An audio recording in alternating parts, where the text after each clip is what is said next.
Hey, Hey, hey. what's up, Coach Joe? All right, there. You in there, Aquarius. All right. Yeah. So we be up in a few minutes, 2 minutes. Okay. All And right, man.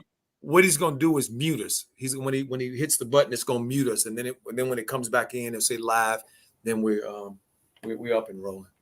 And since you're the driver, the main host, you just kind of bring me in there, and I'll just join with you. Sounds great.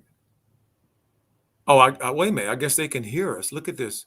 We're live. Wow. Okay. All right. We up and rolling. I was waiting for DJ. Well, hello there, family. What is going on? How is everybody doing today? Welcome to another edition of DJ's Raw Uncut Truth. Raw Truth Media is in the house, family, tonight. And what we in the house for? We in the house for another episode of Mellow Ball. And the Charlotte Hornets this time, the NBA's theater tonight, the show they putting on is Charlotte against Oklahoma City. Woo! We here, family. Wow. Let's say hello to my co-host here tonight, Aquarius. What's going on, my brother? How you doing? I am that I am that I am that I am that I am. What's up, Almighty Coach Joe? How are What's you? happening? What's up, young G? How you feeling? I'm blessed, man. As long as I'm in your presence, and all our wonderful, people like Macretia Daniels and Nico Savage, they already waiting for us. We like to send a special shout out to those who fully support us. I just had to Facts. say that. Facts, absolutely. Well, good afternoon, Nico Savage. He said I'll be here. And there is Macretia Daniels from Trinidad and Tobago. What's happening, my sister? Hello, Macretia. How are you doing this evening? She said, good night. I am here. Hi, Coach, and hi, Aquarius 21. Hello, my sister. Yes, so listen, we are the Hornets tonight have a trick game, family. This is a trick game. Okay.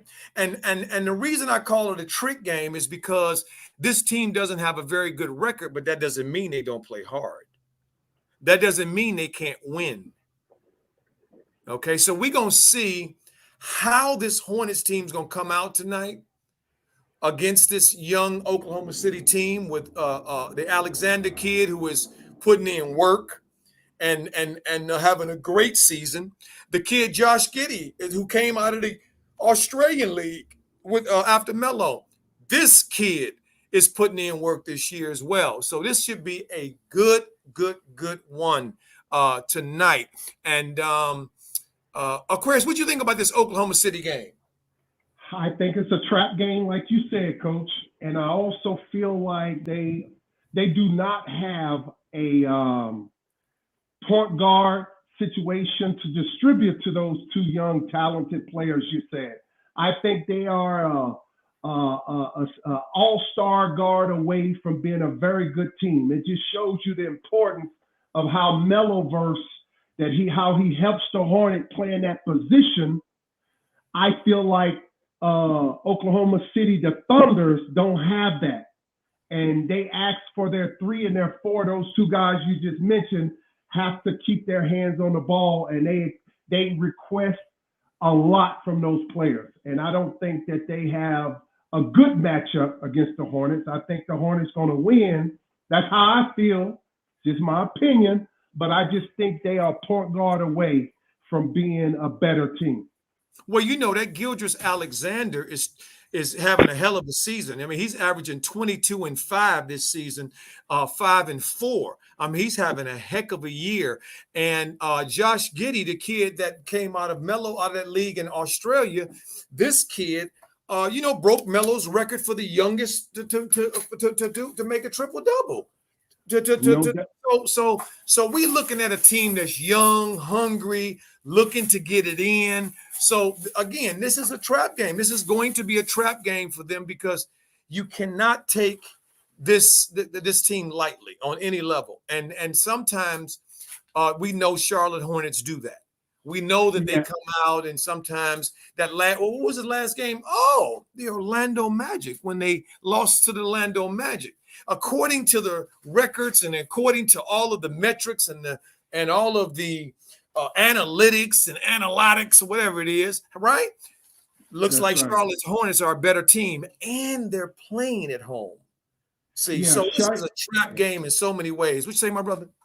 Yeah, I was saying Shai Gildas, Alexander, they showing him right now on the screen. He's the same height as Meloverse and Giddey, but they don't master the court vision like Melo does. I know they put the ball in their hands a lot, but I believe that they are better playing the 3 and the 4 with a good point guard. I think they failed on signing a good point guard to make this team win at least 5 to 10 more games. I think they really, I've been watching them. I love watching them. And they will sneak up and get you. And because Charlotte is playing at home, we should be leery. There's something about when Charlotte plays bad teams at home. To me, it looked like some shaving going on. And I ain't talking about shaving your chin either. Facts, my brother. Well, you know that the Josh Giddey kid is a big point guard like Melo. He followed in Melo's footsteps in over in Australia, and he credits Melo for him getting drafted so high. I love the fact that this young man didn't shade Melo and try to act like, this is just about him and so forth and so on. But he really spoke about Melo and his impact over there in Australia. Unlike his coach, who we're going to talk about at halftime and break down that interview he did where he talked all that mess about Melo that we have been telling you here of how he really felt about Melo. We've been telling you guys this, and some of them Charlotte fans were telling us we didn't know what we were talking about, and we just hating on JB. But he gave up the bag, and I'm going to show you guys. We're gonna break it down, family, and show you the game within the game. No doubt, Coach. Okay, that's what we're gonna show you tonight. Who else we got? Smooth Shave for hello. She says salute. Fellas chat, what's going on? You know what's happening, Young G. We here for another edition of LaMelo Ball and the NBA. We getting ready to make it do what it do, baby. You know that. We excited as all get out because a lot of stuff has been happening. A lot of stuff. Carolina fan 2016 says, hello, coach. Alexandra was drafted by the Hornets. They had him for Miles Bridges. Okay, thank you so much for that. I didn't know that. Suave the Smooth Goat says, DJ and Coach Uncle Joe and Aquarius, what's good, family? What's up, Suave? How you doing there, Young G? It's so good to see you in the house as always. Superior Trucking, there he is. That's my brother right there. I see you, Superior Trucking, out there on the road, brother. Hopefully made it in, had a great day today. Now sitting down for another episode of the NBA with our boy LaMelo Holic, baby. Melo Holic, stand up, baby. We gonna get them. We got to get them predictions in, family. What do we think Melo's gonna do today? What do we think he's gonna do today? I'm going with. Let me close my eyes. What comes up? What comes up? What comes up? What comes up? Oh, 25. 12 and 13. That's what I'm feeling. 25, 12 and 13. And last time, Macretia Daniels was really right there on it almost. So, Macretia, I'm very looking forward to seeing what you're going to write. Who else we got here? Kevin Bonte says 22, 9, and 8. What you say, my brother? I see something more like what Kevin just said, more like 19, 11, and 10. Well, Kevin said 22, 9, and 8. Yeah, but I'm saying it's closer to what he's saying. I don't see a lot of points because we know this coach has been preaching and trying to brand his mind to get the guys involved. Make sure you get them involved. It ain't all about you, Meloverse. Get them involved. So I see Melo going to be trying to get his people involved early. Okay. I feel you. Macretia Daniels, she said 20, 12, and 10. Okay, Macretia, I'm changing to you. I'm going with 20, 12, and 10 too, my sister. We're going to be twins today. How about that? Suave said 28 points. Suave, you got to give us more than that. You know Melo is out there. He's the full Monty. Let's keep it real. He ain't going to just do one thing. We got to give more than points. What about the rebounds? What about the assists? What about this? He always filling up the boxes. So come on now. Suave said, manifesting it right now. Kevin Boateng said, do you think once LaMelo becomes an all-star coach, JB will force to stop hating? No, I think it's the hate is in JB's blood. I don't think he gonna ever stop hating on LaMelo because I think it's in his blood. Because Melo represents something that he never could be, okay, which is a phenomenon, something special, something unique. Not somebody going to college on an academic scholarship because they're not good enough to go on an athletic scholarship. No. I don't think he will ever stop looking at Melo sideways. That old side look. Y'all know what we're talking about, family. Suave to go say, hopefully I can join the chat later. Absolutely, Suave. We'll see. Absolutely. DJ put the chat, the stream in there for those who want to come in and step up to the plate and talk to the family. Talk to the family. See what's going on. Suave to go said, or 25, 10, and 11. There we go. 25, 10, and 11. I like that. LaMelo is a walking triple dub. We know he a triple dub. And over here with me as well tonight, I got a special guest, somebody near to me that's in the house that you may hear him every once in a while here on the show tonight on Melo's night, and that's another Johnny, and that's my man Johnny here, my son Johnny. Johnny, go ahead and say hello to the family. Hello there, fam. What's poppin'? All right, What's up, all Johnny? right. What's up, man? Yes, What's going on? Johnny, tell me what you think we're gonna go down today. You've been slowly but surely coming into the NBA and stuff. What you think Melo gonna do tonight?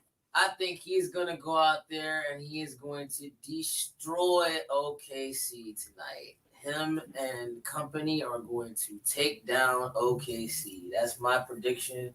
I think that he's gonna score very well. We'll see if the coach don't screw with him. He'll get out there and he'll do his thing. Okay, well, he said the $64,000 question, if. Hey, Aquarius, how big is if?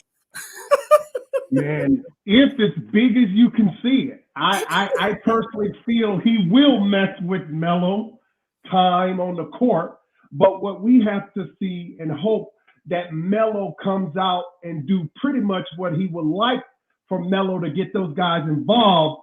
But whenever he gets the opportunity, Melo that, can get his point. Because he's going to get his assist, his rebound. We would like him to stay at that 20-point range or older. I really root for him to hit 20 or more. But if he gets 20, I'm satisfied with that. Okay, I like that.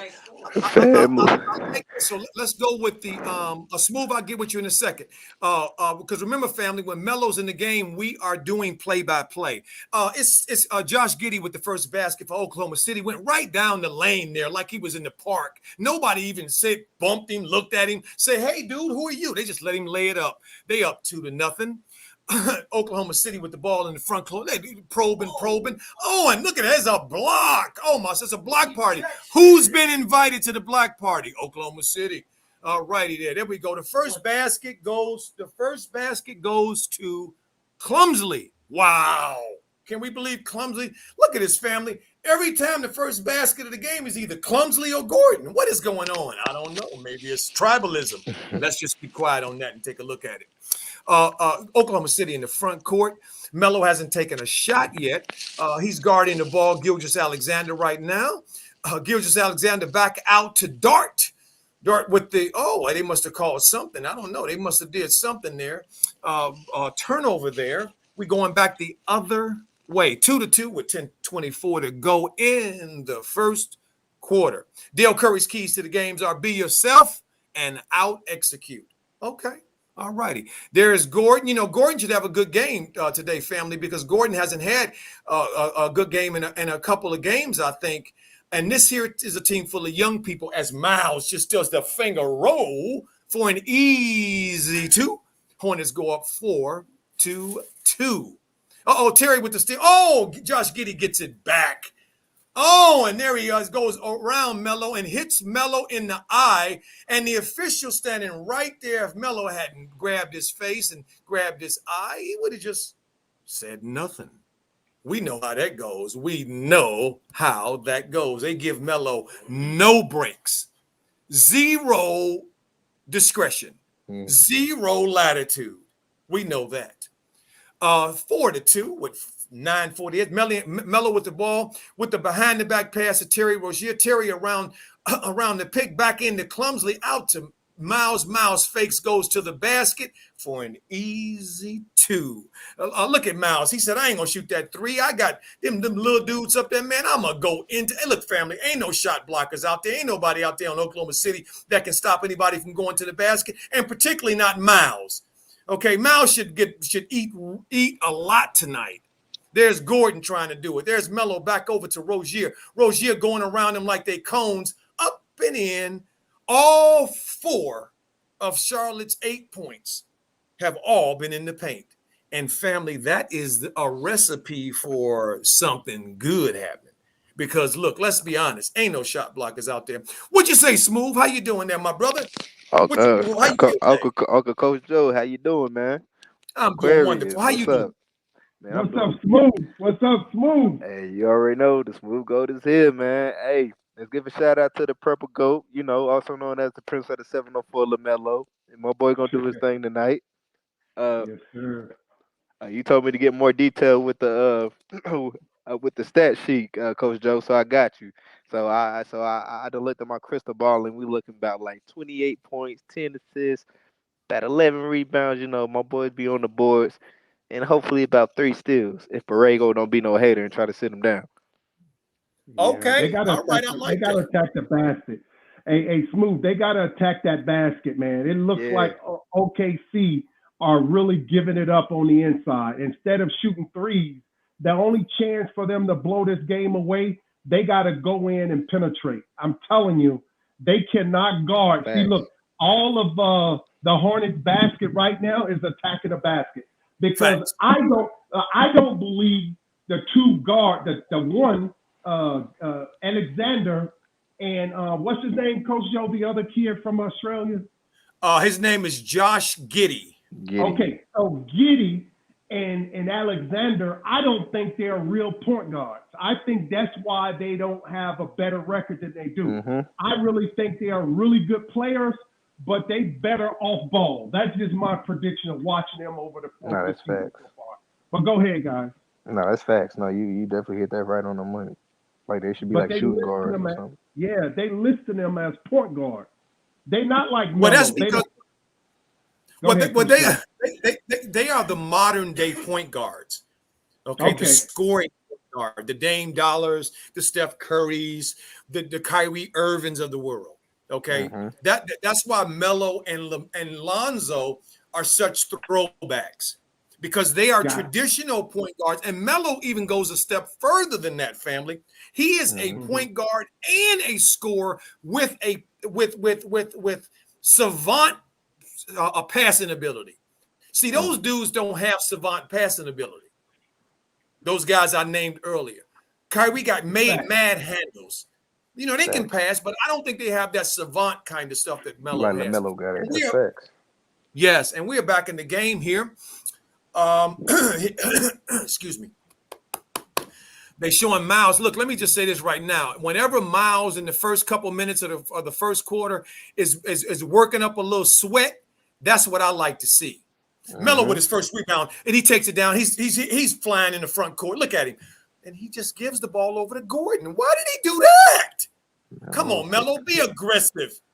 Take over. Okay, don't let JB. Oh my good googly. Yeah, his coach told him to get him involved. That's how he stay on the floor. See, that's his threat. He knows it. All season, one thing we can say about Coach JB, he's been consistent in pulling Melo when he ain't doing what he asked. And that is the part that takes away from his capabilities of going to the legendary level of play.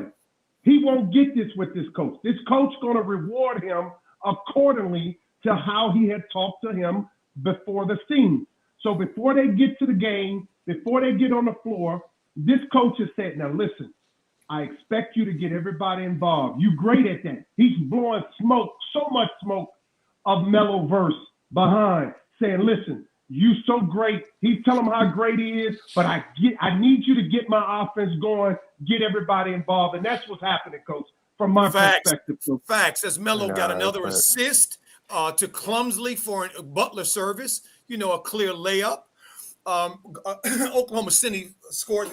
Gilgeous Alexander hits his second point. Oh, maybe this is first. It's 6-10 with 7:48. Melo at the top.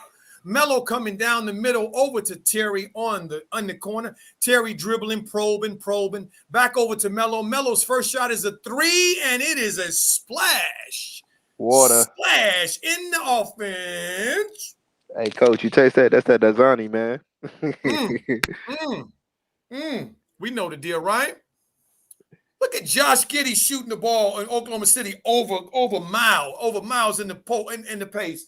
I mean, in the paint. Wow. Melo shoots another 3. Oh, and then the iron unkind. It tops off. Here's a heat check. 13-8. Hornets are up with 7:06 to go in the first quarter. Josh Giddey dribbling around clumsily, looking for somebody to throw it to, cutting. Melo picks up a foul because Wiggins, I don't even know who this young man is, this young brother is. He tripped over Melo's feet, and so Melo got the foul. When you got clumsy feet, you get the foul when and that was a shooting foul? You have got to be kidding. Wow. The NBA done got soft, man. No. When Melo plays, they get soft. Yeah, that was too. That's facts, Coach. Facts. Wow. Give me some Book night tonight, man. Please give me some Book night. Well, the only way they're gonna get some Book night is if this team runs out on them and they have a sizable lead in the fourth. That's the only way. What is Gordon waving Melo off and bringing the ball down? Oh, he got that rookie on him. Okay, he's happy as all get out. He got the rookie on him, and then look what they did. Tried to play make outside of Lamelo, gave it to Bridges, and what happened? Turned it over. Easy. Oh, damn. See? Play your role. Come on, Gordon Slayward. Like, play your role. It don't make no sense, Coach Joe. You had your time on the Jazz, Celtics. You a role player now. Let Lamelo do his thing. That's facts. Right. That's right, Smooth. That's now, real talk now. Now, facts. Look what Josh Giddey just did. He got the ball because he has the green light. See, his coach gave him the okay look. Go out there and play, young fella. So what did he do? Got the rebound, went all the way down. Nobody stopped the ball. So what did he do? Go all the way to the basket and lay it up. Melo had that same opportunity a few possessions ago, and he stopped at the top of the key and passed it to Gordon. Because he looked over there at Coach JB, and Coach JB gave him a signal. That's how it works. He give him a signal. Watch. Next time you see that coach, watch Melo versus I. He's going to watch that coach. He's constantly guiding Melo what to do. He's constantly. Every time he gets the ball. Now, right now, he got his arm crossed, him with Rozier.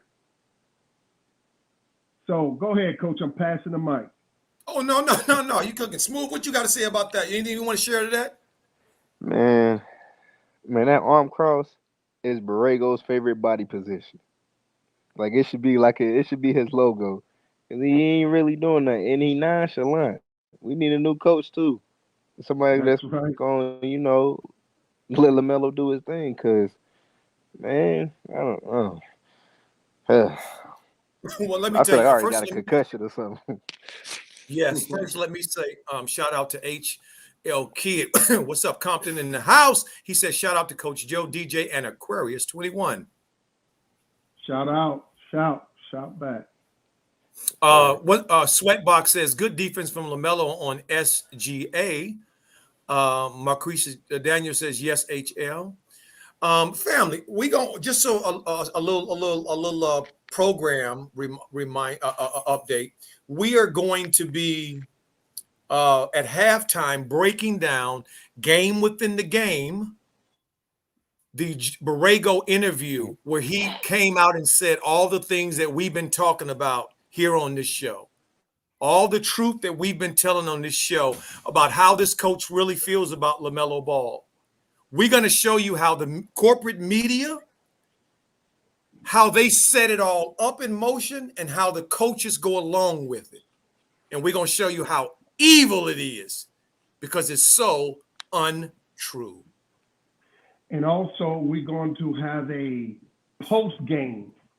Talk to him, Coach, about it. Yes, we're going to have a post game from now on, family. After the game, we will be around for a half hour to 45 minutes, depending on how long we want to stay. We're going to just do a post game to chop it up and to decompress, if you will. That's right. And recap the game. The game is back on in my way. Those in the chat that have chatted, we'll hit you out we'll look at them at the timeout of break in action. Melo's back at the top, dribbling out along top over to Hayward in the mid range, back out to Terry up top. Terry with a three on Oklahoma City back the other way, 11-13 with 5:49 to go. The outlet to Gordon over to Clumsley playmaking for his buddy. I look at that when you see this play, family. If this does not tell you what is really going on, then you just refuse to look at it. There is such, you know what this looks like to me? This looks like a high school crap. Clicks and stuff. That's what it looks like to me. Man, this is so silly. Gordon at the top, around to Matt Bridges behind the three-point line. He's over to Terry behind the three-point line. He's dribbling, probing. Miles with the three. 13-11 with 5:20 to go in the first quarter. Josh Giddey with the ball. Over to SGA. He tries to go around Melo, pulls up on Melo. What does he get for his effort? Nothing. Comes up 0. Melo with the ball back over to Gordon with the mid-range. Gordon knocks it down. Melo picks up the assist. Again, playing faster. Playing to Melo's speed and Melo's style as opposed to JB style. What did they catch? Caught Oklahoma City, a young team, sleeping, not getting back, and you get the and one. Come on, family. If we didn't know what we was talking about, we couldn't know what we was talking about. Thank you, Most High. And while you're on that, Coach, I just want to give a consistent, powerful shout out to DJ. We love you, brother. And I would like to give this RawTruth Media flagship and thanks and gratitude for such a wonderful job Coach Joe is doing for RawTruth Media. So I just had to throw that in there. Facts. Thank you so much. Back to the game. PJ in the game. First three. And Oubre is in the game. And guess what, family? Because Melo wasn't shooting the ball in the first quarter or doing too much of going off the reservation, look, he's still in the game. They subbed out Terry. Who's in the game? PJ's in the game. And Oubre's in the game. Okay? And Melo is still in the game. Usually Melo is the first sub. This is telling y'all what's really going on. See, that interview that JB did that went viral is not being received too well from the faithful.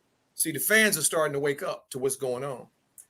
And Coach Joe, the fact that Meloverse is doing what Coach JB wants, that's how he reward him. Melo is smart. He's a prodigy, but he is very, very wise with a basketball IQ. He said, okay, Coach, I want to show out against these 2-point guards. They say, hey, this Giddey kid and Alexander, they supposed to be the truth. So I'm going to play JB game so I can stay in there, and hopefully Oubre gets hot because Terry is just shooting everything. He's going to, black hole just going to suck up all the life out of that building. You know, he done shot what? Terry probably got 8 shots already. It ain't even out of the second period. Am I right, Coach Joe? Yeah, absolutely. Johnny, what you see? It looks like they're performing very well right now. And it looks like just what you said is actually going on. We got Lamelo on the floor doing what he was asked to do, and we'll see how the rest of this game goes. And you know what, family, we have a couple. You know, we trying to make this better, a better listening experience for our family. So we trying to do some things with the stream, and like one of them, when Melo is in the game, I'll be doing the play-by-play. When Melo's not in the game, I'll be doing a little bit of play-by-play, not much, and pointing out certain things, and we're gonna talk. The rest of the panel is gonna talk. You know, we gonna get into conversations about what's going on. Like Giddey coming in, SGA coming in, dunking the ball, like he. Look at Terry. Terry, what are you doing, Terry? He is so right now thirsty. He can't get his feet straight. Stumbling, bumbling, tumbling. Come on, Terry, settle down, man. You're a veteran. Been in the league a long time. Come on now. But that light is shining. Hey, Coach Joe, that light is shining bright. So Terry knows that everybody is watching the Hornets. So he's trying to show them that he is the true leader by putting up all these points. But he's being selfish that caused them to stay stuck sometimes evenly with other teams. And all he has to do is do what Melo normally gets. Whoever is hot, just pass the ball to the guy that is really hitting. It's common sense. Like you said, it's basketball 101.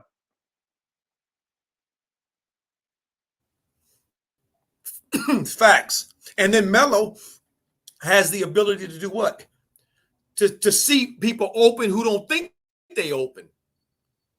As Terry said the other day in a press conference, that Melo will hit you in the head if you're not paying attention. Terry said that the other day. That's right. He did say that. See, so we know they have a special one.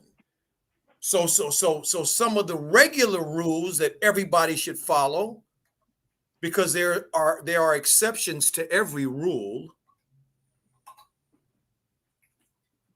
There must be latitude and longitude to go along with that, with that understanding, and that's what's not happening as Miles dunks the ball. Terry did something else. He passed it as Miles came open in the middle for the ball, moved, became open for the ball, because this team is not a great team. And if you pass the ball a couple of times, you're going to get something good. 23-17 as Oubre comes down and he throws it down. Throw it down, Oubre. Miles with an assist to him. Doing what? Running the floor, because that's what they need to do. And being unselfish. They can't focus and concentrate too much in that half-court situation consistently. And Alexander is taking every shot, too. You could tell he got the green light. I done seen him put up 60% of their baskets attempting to score. He probably got 12 points already. He sees this as a weak defender. The Hornets, they give up a lot of points, and he's attacking the basket.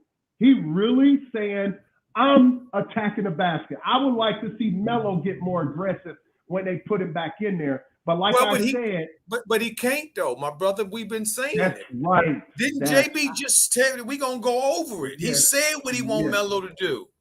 Yeah, I was saying that's what I would like to see. We know that ain't gonna happen. You know, I have a feeling it's going to. Okay. I have a feeling it's going to, because I watched Melo's body and when he went out of the game, and he was very hot. I could tell, and he was about to me an effort and focus, and I'm not focus, an effort and an application of being Melo. He was probably at about 75% that first quarter. We didn't really see him. Melo. He was so pedestrian. You know what I mean? Just doing, a little bit here, a little bit there. It's so pedestrian. But we're gonna see Melo. We're gonna see Melo tonight before this thing is over with. You can believe that. Yeah, if I may interject. If I may just interject for a moment. Yes, sir. Go ahead, Johnny. Be good. Coach Joe mentioned earlier that this was not really a good team in OKC. I just want to state, for the history books, OKC will forever be that team who had the worst blowout loss against the Memphis Grizzlies, period, in the history books.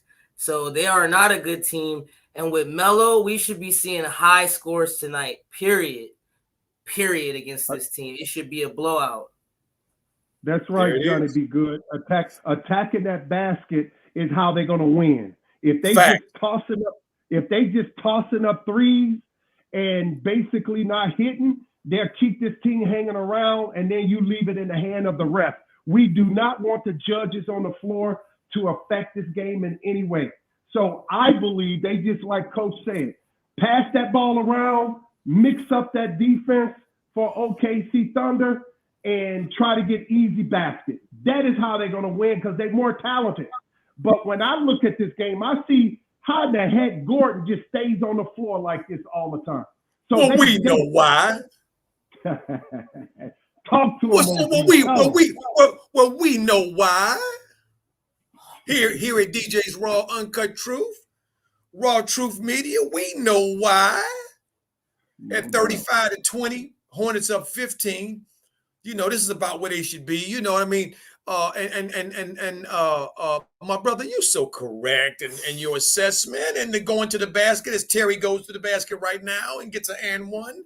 You're so it's like it's so apparent. However, we know how humans are. We know how our people are. We know how human beings are. And some people can mess up a one-car funeral. And Coach Carter said, "What's up to us? Hey, what's up back, Coach Carter?" And we got our man Trent in there. What's up, Trent? These are loyalists. We love you guys, man, and we really enjoy your comments, your questions, and it is an interaction. Like when Coach said Ubuntu, because of you, I am, because of me, you are. We are one. We love it when you join because you're the neck of the other half of the head that's on the same body. So we got much love for you, everyone in the chat. We love you guys. We look forward to talking to you. You're therapeutic for us as well as we are for you. So just remember, we are all mentalism. The first law I always talk about, mind, all, one mind, one body, one soul, one spirit. And we are one on this RawTruth Media. Big shout out to DJ. Is he working tonight, Coach? Facts. All right. DJ's working tonight. And that was just so beautifully said, my brother. I just put on my cell phone, I just sat back and got on mute because I just couldn't agree with you more. That was beautiful. That was so beautifully rendered. And in context with that mind, we have to look at the mind here and all the games within the games and the politricks, and it can't just be just the pureness of just playing the game. We see that, and that is we cannot help but see that because we all are vibrating in that same vibration of understanding. Yeah, we on the gamma. We on the gamma ray right now. We in the gamma, no doubt. So it looks like the Hornet is really taking it to him right now, and I don't like it in this case because they can keep Melo verse on the bench, and we know that when Melo starts cooking, his biggest opponent is not his own mind, but more so the head coach and some of his teammates. They watch these stats, and they're going to stat. You're going to see a lot of stat padding tonight, like Matthew Stafford. They're going to be patting the ball on. Oh, man. Facts. So, the game is back on. It's 37-20. They're on their way to a 20-point lead. They should. And so we should see Book Night tonight. And I guarantee you this. The first opportunity that Lil JB gets to pull Melo for the game because they have a healthy lead, woo, he going to do that as quicker than he going to do that quicker than quickety quick because we know that's what it is about for him. You know what I mean? It's about controlling, controlling the right. narrative. And as the Hornets come back in, Melo is back in, family. Usually he doesn't come back in. Family, look at this. Melo does not usually come back in the game at the beginning of the second quarter after playing most of the first quarter. Wow. Okay. All right. He's What are we doing what seeing here? Coach Is JB JB wants. feeling? Are there some feelings? What's going on? As Melo passes over to PJ, as Oubre goes to the basket and gets fouled. I love that Oubre edition. He's I just playing love that Oubre very edition. I free. just love that Oubre edition. Talk about Yes. it, Coach Joe. That's a I'm good gonna tell you, point. as many of you know, basketball and team sports is about a collection of energies as us coming together to work for a common goal that we achieve through individual prowess, from being individually great. Everybody that you see on this court was a player of the year of their state in high school, the big cheese. And I mean, just, this is not a new thing. As Melo gets the rebound and tips it out, gets the rebound and keeps another possession for the Hornets. They were all, and when they get to this level, you have to reinvent yourself and be something else, Cody Martin.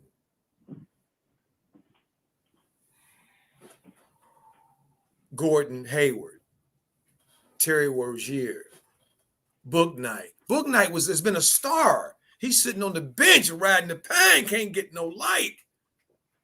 As Oklahoma City takes a three as an iron unkind. Oubre down the court. Oubre fouled at the basket.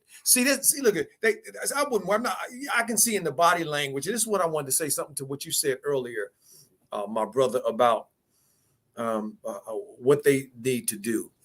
I think that they just need to be free, and this team to me is free when in fact they are running and being free. It leads to better defense. They feel more engaged.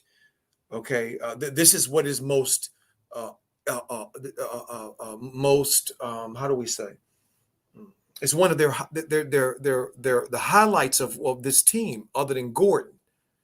Okay, so they have to get out and run. They have to, and they got the perfect quarterback, Lamelo, who loves. And Coach, what do you think about them promoting Kyle Busch and Bubba Wallace? That looked like some MJ doing. He see all those eyes on his franchise. Of course. Yes, that's Jordan. He's the guy. There's Melo with another pass. There's PJ with the off the bounce. PJ over to Cody Martin. Melo with the open three as it 38-24. 10:05 to go in the second as Oklahoma City turns the ball over, goes right through Baisley's leg. Who is the coach over here for Oklahoma City? I guess the regular coaches must be on protocol, because this kid looks like he's about 15. Where'd they get? I'm sorry. I'm sorry. I don't know who that guy is on the bench for Oklahoma City. As Lamelo gets another rebound, over to Oubre for three. PJ gets the rebound. PJ out to Melo. Melo in, over to Cody. Cody dribbling. Cody going through like cones and sliced butter for the layup. Look at Cody, boy. Cody is so free. Cody has been a very pleasant surprise for me this year watching the Hornets. I really do. Overall, I appreciate what Cody brings to the game and brings to the league. As Oubre steals the ball, going the other way, around the back, Oubre to the basket, up and in, and one if they give it to him. Woo! Look at Blondie. Boy, I'm telling you, 42 to 24. That's his second steal, right? Second steal in the last minute. Behind his back, stepping through the young fella. And look at the English you put on the ball. In control the whole way, showing that grown man strength. Woo, boy, this is a heck of a thing, boy. And the Hornets a timeout, 42-24. My brother, I'm glad to see the Hornets came out this first half with domination on their mind and not what the posture that they came out with when they played Orlando. I'm really because and it's not about making shots. It's about knowing as a team what each team is giving you, what each team is presenting. You hear your players say this all the time. I'm gonna take what the defense gives me. I'm gonna take what the defense gives me. The great ones don't predict like that. They say, I did. The defense was shading me here. They was doing this, doing that. So this was open. So I did that, and I could get to this. So I did that. See, so all of that is what is the engine behind this game called basketball. That Coach, we love. hit the chat. See what they talking about. Yeah. Why it's a break. Let me see here, Coach. Let me see here. I gotta update me. And by the way, while Coach is looking into that, y'all, do y'all know if we win 3 games and everyone ahead of us, the other 7 seeds, we'll be at first place? That is how the parity between the team from the number 1 team to the number 7 team, 3-4 games out of place. Mm-hmm. So the Hornets need to win this, and they need to keep winning so they can keep building and get a higher seed. Because of the lack of success, the Hawks and some of these other teams, they are right there. Everybody are very close. The parity is almost startling when you see where the Hornets at the 7. So the 7th seed and the 1st seed are very close. Mm-hmm. Facts. I mean, it's not a lot of distance, and each game matters. And I'm gonna tell you guys, for those of you who have been like me following the NBA for a while, I've been following it for a long time in basketball. That's a big thing. It's a big thing. Out west, Coach, when you look at Phoenix, Golden State, and Memphis Grizzlies, those teams are very, very advanced in the standings compared to the East. The East is like 3-4 games out from first place. That's amazing. Facts. So the Hornets need to win this game. Right. So, and what I was alluding to earlier is that as Oklahoma City has the ball, Oubre makes the 1 free throw, 43-24 with 8:35 to go. Oubre is just taking these young boys to school. Look, he just got greedy. That's why he's smiling. He picked up a foul, but look, he just out here eating cookies. Who wants cookies? Green light, Coach. He got the green light. No, I'm talking about on defense. Whoever gets the ball that he guarding, he's just like, I'm taking it. I mean, he look at And Coach, I am shocked. The Hornets have 16 fast break points, and they shooting 61% compared to OKC 36%. So you're gonna win that battle every time. Facts. Melo with the ball up the court, over to Cody Martin in the front court, back to Melo. Melo with the pump fake, looking around, dribble, probing with the pick and roll with PJ. PJ back to Melo, 9 on the shot clock. Melo drives off, takes an off-balance mid-range shot. It iron unkind. 43-24, 8:04 to go in the second quarter. Who is that? That's Jaden McDaniel in the game. Jaden McDaniel with the ball in the front court, dribbling all the way to the basket. He misses it. Melo gets the rebound. Melo over to Cody Martin at the top around the PJ. PJ with the 3. PJ in. Good for 3. It's pretty cool to see the ball touch a few people's hands, on a possession, especially against these young guys. We talked about that a little while ago, family. Remember? Look at Melo. He over there too. Stop reaching, Melo. He got 2 fouls. No cookies. Just play good defense in the second half, my brother. And he don't even have to be that aggressive on defense. No, he exactly. Really don't. No, this team ain't gonna threaten you But he got it coming from him in all ways, my brother. He in all directions. I know. Yeah, that's right. Okay. Melo with the ball at the top, pick and roll with PJ. Melo with the floater, iron unkind, 46-27. So he's 1 for 4 already. Mm-hmm. I'm sorry, 2 for 5. Yeah, 2 for 5. You know how Melo is. Oubre out in Gordon.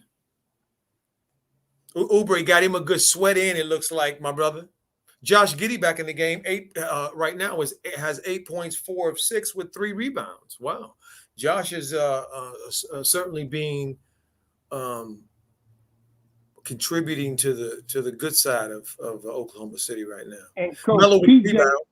Melo with rebound, Melo up the court, going into a pick and roll with PJ. Oh, my stars. Good goobly goo. Somehow the ball, every time Melo gets in a pick and roll with PJ, something seemed to me 50% of 70% of the time something go wrong. It's like, I don't get it, man. Melo's a great passer until he got to throw the ball to PJ. Yeah, PJ is hot right now, Coach. He's 4 for 4 with 12 points. Right, shooting threes, right? Yeah, and Melo's trying to get his points. Right. That's the thing about Melo. He's trying to get his points. Right, like on this last play right here, Melo was throwing to where he was open, and he's going to where the defender was, because he don't know. In time, live, it's live, set, go. That's too fast for some people. Melo with the rebound. Oh, Melo with the tip. Gordon with the rebound. Team rebounding is always good. Over to Jaden McDaniels, up for the rebound, the scoop. Jaden McDaniels with the 2. He's on the ground. He's holding himself. Seemed like something happened to the young fella. Let's see what's going on. Let's take a look at it. Okay. Oh, he twisted his ankle. So he didn't intend to shoot that twisty, turny shot he made. Now Jaden's going to be out probably because he twisted that thing pretty good. Or does that depend on his signing bonus? I don't know. No, they helping that young man off the court. Oh, my stars. In all seriousness. Okay, he putting a little weight on it. All right. When you can walk out, even with some help, and then you ain't that bad right now. But them ankles are tricky, boy, depending on who you are. Some people can tweak them here and there and just keep on going. Some people, they out for 10 games, 2 weeks, 6 weeks. Man, I'm telling you, so, it's all, ankles is Stephen Curry. He was plagued with that.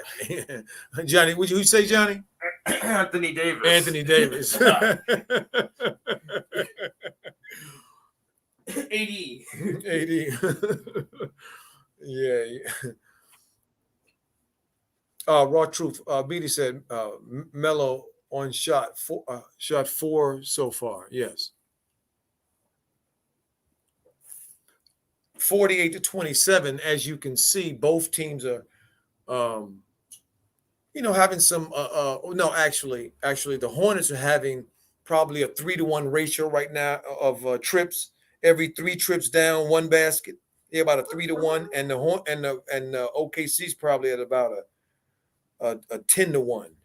Every 10 trip. No, I'm being unkind. Probably more like a 7-to-1.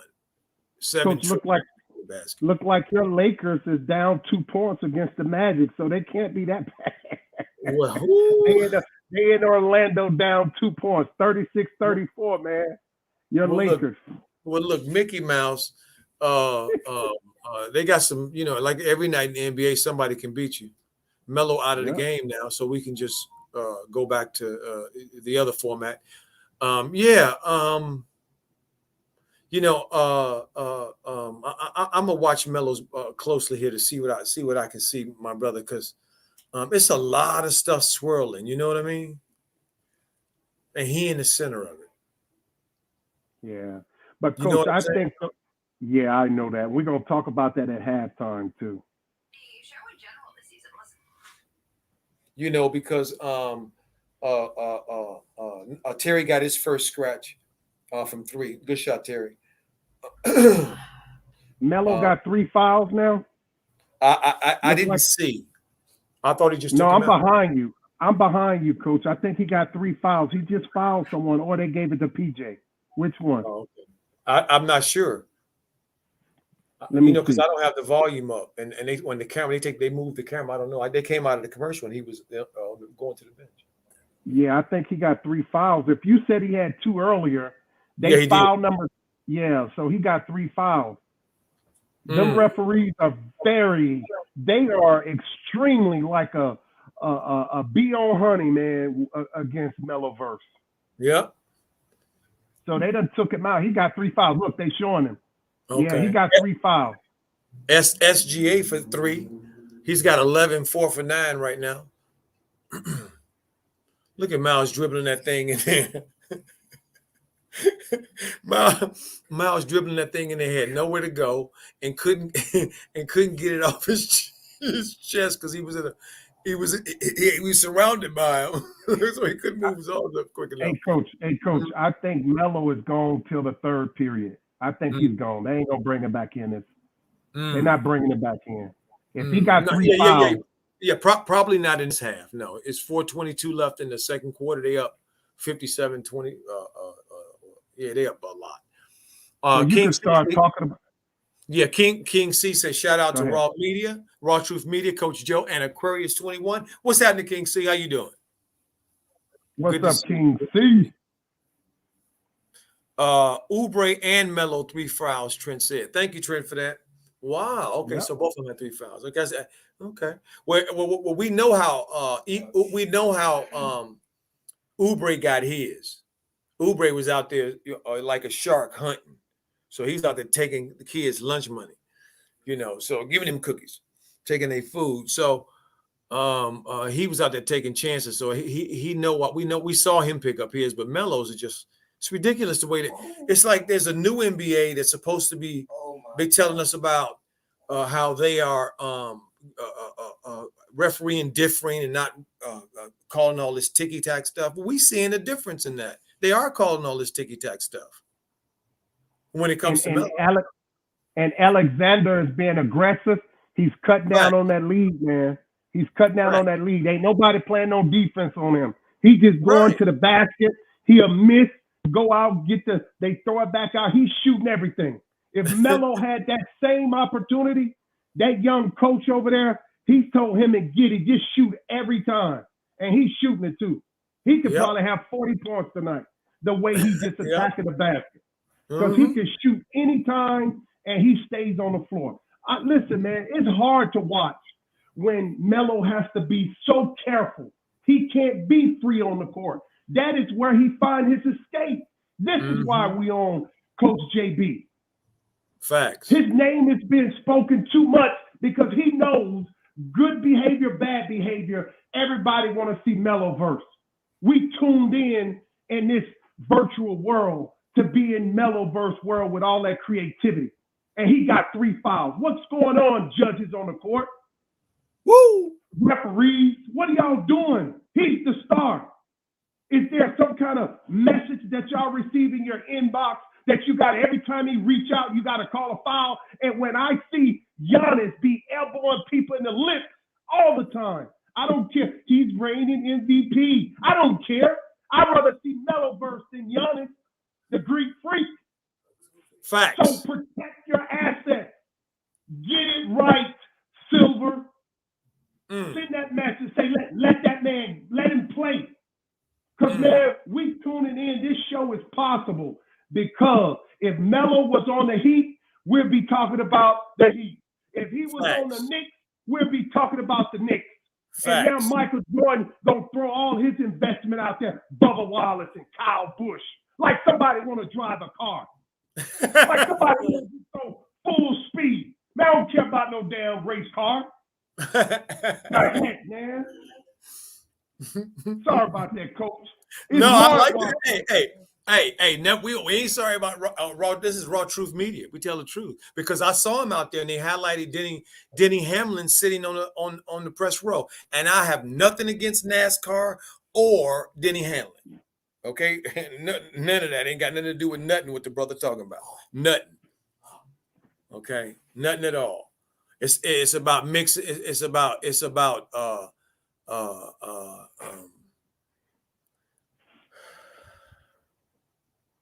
Raw truth. That's what it's about. It's about raw truth. It's about being selfish. That's what it's about. And Alexander is look at it. He's just in rare form. Just get in the ball. He gonna attack the basket. Yep. And if he was a young player on the Hornets, that's probably why they said they drafted him and got rid. Now, how you can evaluate talent and Alexander was a Hornet? How? Wood. How these guys get away? How they get away? A talent like that. Yep. You know how Alexander is so good, Shai Alexander is so good, coach?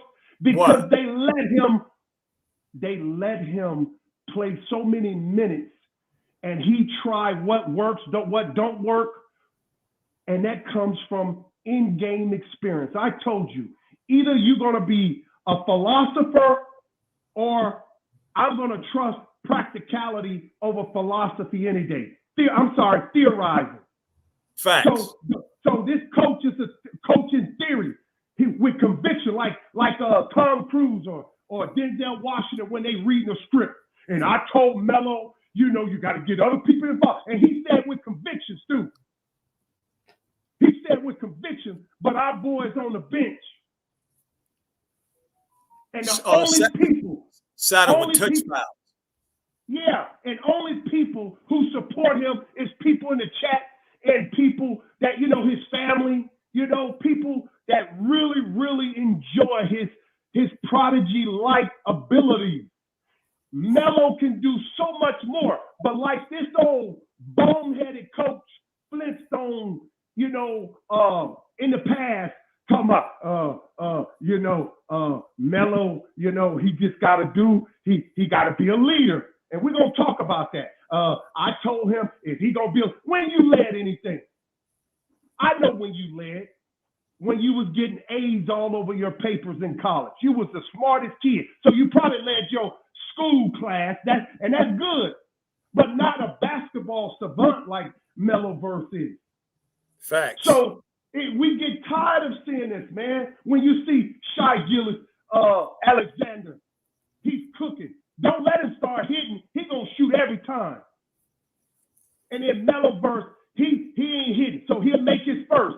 He'll miss his second. He'll miss his third shot. And then they going to pull him out. Because he needs to get his point. He's forcing trying to get his point. Facts. Coach, ask Johnny. Johnny will tell you. Johnny, tell him, put him on. Put Johnny on there. Facts. Absolutely. I mean, it's only one that I've seen that came out of the flow, the one I was talking about. The rest of them is to me were not forced, but just the pressure of feeling like I'm supposed to score. Yeah. See, because I only have limited amount of time out here to do it. So I got to make the most of it. Oh, see, what a foul. and that's what's going on as well. And then when you see Anthony Edwards, that joker shot so much, that coach, instead of him folding his arm and getting on him, he bent down as he was going to the bench. Now, listen, I can tell you what he said. He said, now, listen, I know I gave you the green light, but you can pass it sometime too, okay? He probably said something kind of like that. And Anthony Edwards had missed 10 in a row. And he's like, okay, coach. And they lost. But this coach want to micromanage knowing that everybody is watching. Facts. That damn Michael Jordan, God bless him, the business savvy man that he is, he'd have made an extra $200-300 million since this boy been on the roster. Woo!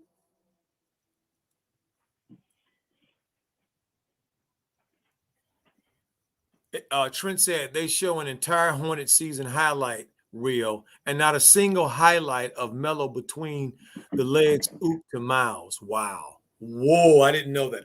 That is illuminating. That thing went viral, was shown all over the place.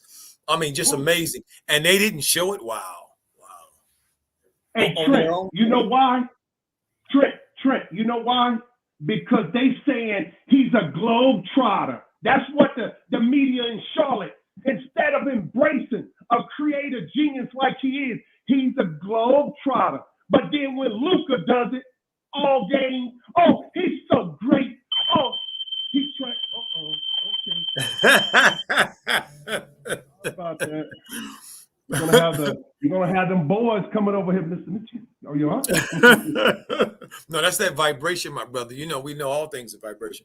I mean, that's that vibration. That alarm is on a vibration as well. A battery is in it. There's currents going through it. So it's all a vibration. We can affect things around us. We are not just we are sentient beings. We are alive. We have energy. We have electricity running through our bodies, family. All of us. Yeah, man. They'd be like, Mr. Pritchard, are you okay, Mr. Pritchard? I'm good, sir. I'm good. They'd be knocking on the door. Facts. We just want to make sure you're okay, Mr. Pritchard. Right. Go ahead. It's about 0.5 seconds to go. And there's Shay with another shot. Go ahead, Shay. Get it in, boy. That's what I'm talking about. See, I'm loving whenever we get the green light. When we get the green light, then I love that. I love when I see the team embraced someone who's talented. I love that. I ain't gonna hate on him. But that system that does as we go to half at 69-52, Hornets are up. We're gonna talk about something that I think many of us we have seen. And that's this latest interview that JB did with a press conference that he gave, where he talked about Melo in terms for myself and many others that was very interesting to begin with. But number two, shout out to AB the Hero. But very troubling, because, it's one thing, family, to, to think and say, well, wow, I think, this is unfair. This is, but there's also always an element that we don't know, that they know because they're in the team, they're inside, they're insular. And I'm on the outside, and I will respect that I don't know. But when you do things that are blatant, or more importantly, when you come out on a press conference and you just say how you really feel, then it becomes even more troubling, because now what you have been saying and thinking, now it's real. So then it triggers other kinds of thoughts. Okay, so if that's real, then we start looking at what Melo is having to endure, and how do we process it? Well, to me, it's about because everything is in this thing is about the Most High bringing us together. It's how do we process it? Through truth. So at half, real quick, we're going to talk about this interview that JB did. A presser after the 15-point triple double or quadruple, whatever it was. What did two restoration say? Where is he at? Did he get kicked out? No.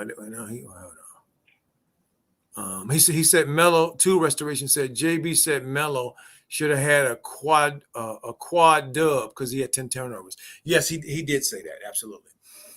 He said some other things, and we're going to go through it right now, family.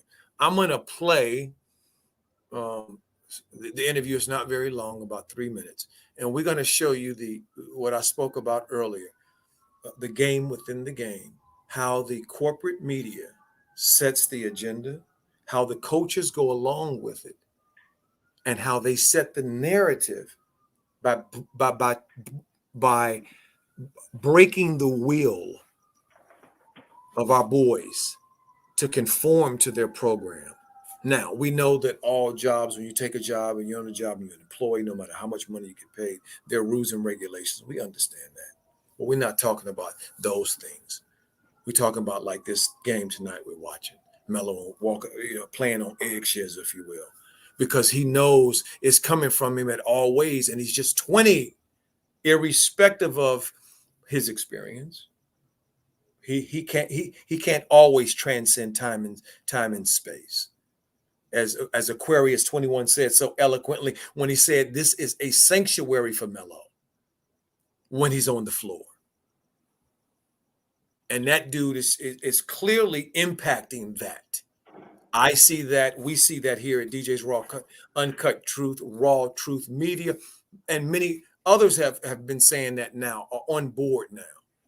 So there's a lot of stuff because Melo is the thing.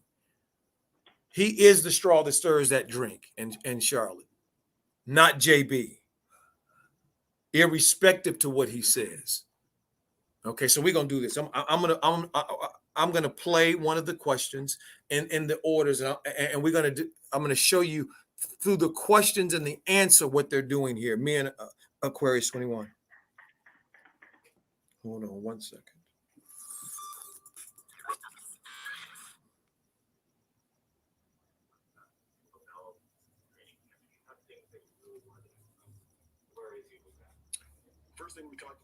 He said that the question was this: are there things that you talk to Melo about in training camp? How is he doing with those things? Okay. Now that sounds innocent on itself, right? I mean, he's just asking how is, you have expectations, you're the coach for him. How is he doing with those? That seems innocent enough. But when I hear his answer and put it with the question, I understand that Melo is already in the deficit, because in the question it says that JB is responsible for who Melo is as a basketball player. That's what it says. It sets it from the very beginning. And so what is his response to that question? He said, professional every day, coming to work every day. Okay, he said leadership, coming to work and doing your work every day. Okay, leadership. Now, those of us that know Melo and have watched Melo, not talked about Melo, but watched Melo play at every stage of his development, 2 professional leagues that he played in, including the JBA, touring the world, touring America, playing all those games, the face of that league.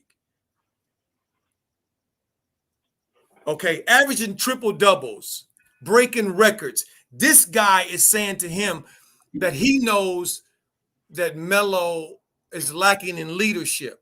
When leadership in any professional sport is about hierarchy and seniority. It's about the grown men that are in the locker room, and no coach moves those dudes without manipulating them.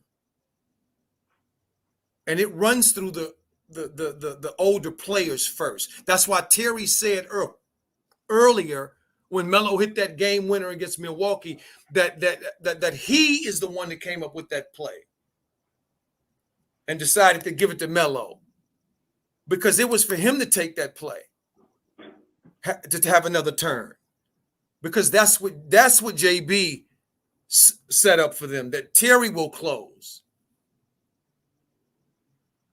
So he said, leading and coming to work and being professional. You mean to tell me that all of those people that has been following Melo and all those professional leagues have been glowing about his work ethic and his care and how he came to work all the time and how he's in the gym all the time? Everywhere this is the narrative. We have erased it, but we see that it hasn't been erased. It's in the mind of his coach. And so that's his approach to Melo. Next. Growing the curiosity of the game. lot of time, a lot of the summer. He said that Melo continues to grow his curiosity of the game. That is so absurd to me. I just can't even begin to tell you. Because Melo came into that team with these gifts. You have nothing to do with them. Nothing. Nothing to do with them. Nothing to do with them at all. But that's what he wants. And the narrative that they are as a team and an organization, because JB speaks for them. We don't hear from Michael Jordan, and we don't hear from Mitch Kupchak. We don't hear from them that often. Hear from Michael almost never. So we can only go by what JB is doing because he's the one who represents the corporate aspect of the Charlotte Hornets. So next. Season, we spent time on managing the game. Oh yes. He said we spent time on managing the game, and that's cool. Like saying that Melo, he has to help Melo understand how to manage the game. And so I can take it. I take it that that's the reason he's taken the position that he's taken with Melo, this zero tolerance position, if you will. See. Next. And he said his curiosity. Well, family, curiosity means to learn, to want to know. That's Melo's approach to the game. That's how he plays the game, with a curiosity. That's why many people are drawn to him, because you don't know what he's going to do next. You don't know how he sees the game. And what he's going to do. What is Melo going to do? My brother, come in right there and tell me what you see thus far before we go forward.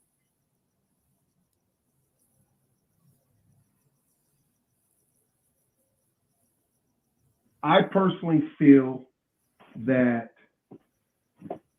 this coach needs to set a narrative that the program, that in his mind, it's like when you say he's a legend in his own mind, that's what it is with this coach. He want to give the impression that what you're seeing on the court that everybody is talking about, that can't be denied, he's saying, I'm spending that time with him. I'm teaching him the game. I'm showing him how to be a professional leader. It's like I with this coach, because is there one player on that roster that is constantly named night in and night out? There's one name that constantly asked, and it's Lamelo Ball, a.k.a. I call him Meloverse. This player is constantly being asked and questioned. And when that Charlotte media came out and said, on behalf of the Hornets, local newspaper said, hey, he didn't play defense, talking about Melo when he did that ball through the leg when they pulled him that night. Basically said like this, he's globe-trotting. He's globe-trotting.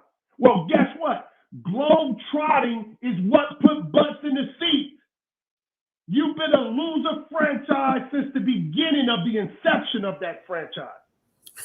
And when you get someone to move the pendulum all the way to the right, he's met with resistance by the old people that he has to go in workplace every day and maybe not be his natural self. If anything, from my vision, and I'm not a basketball expert and master teacher like you, Coach Joe, but it looks like to me what my eyes do, I believe you and my lying eyes, what I see is he's been held back.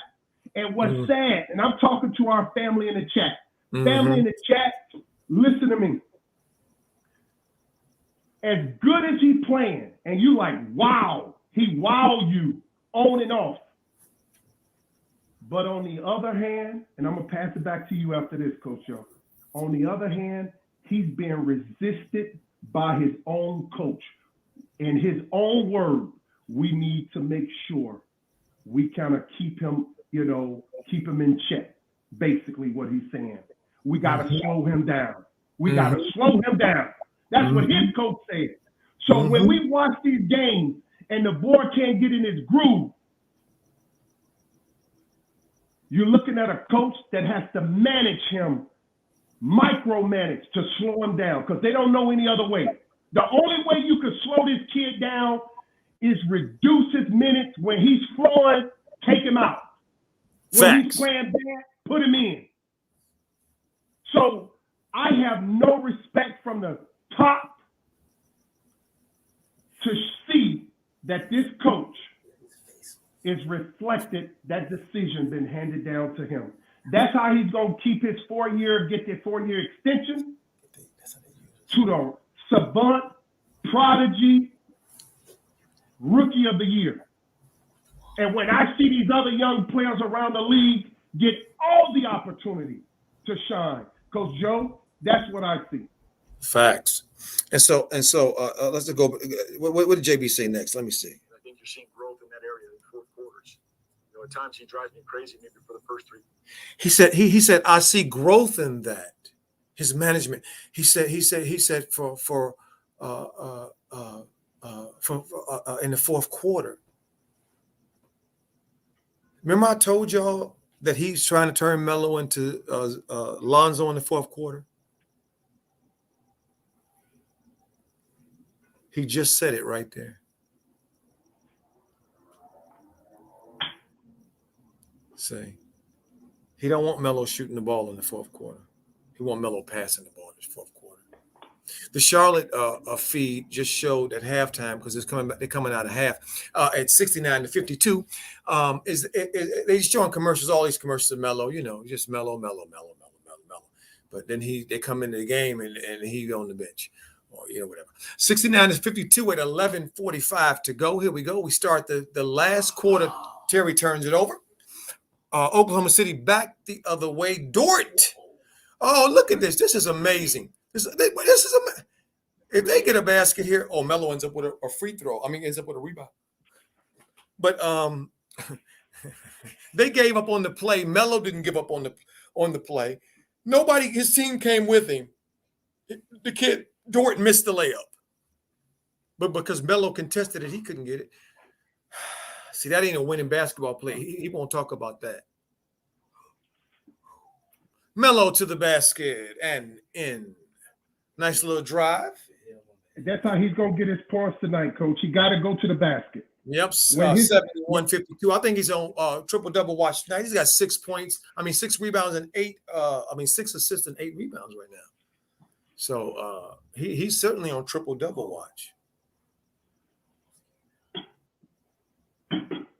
I don't know. Miles, what are you doing? Miles is just playing bully ball with these kids.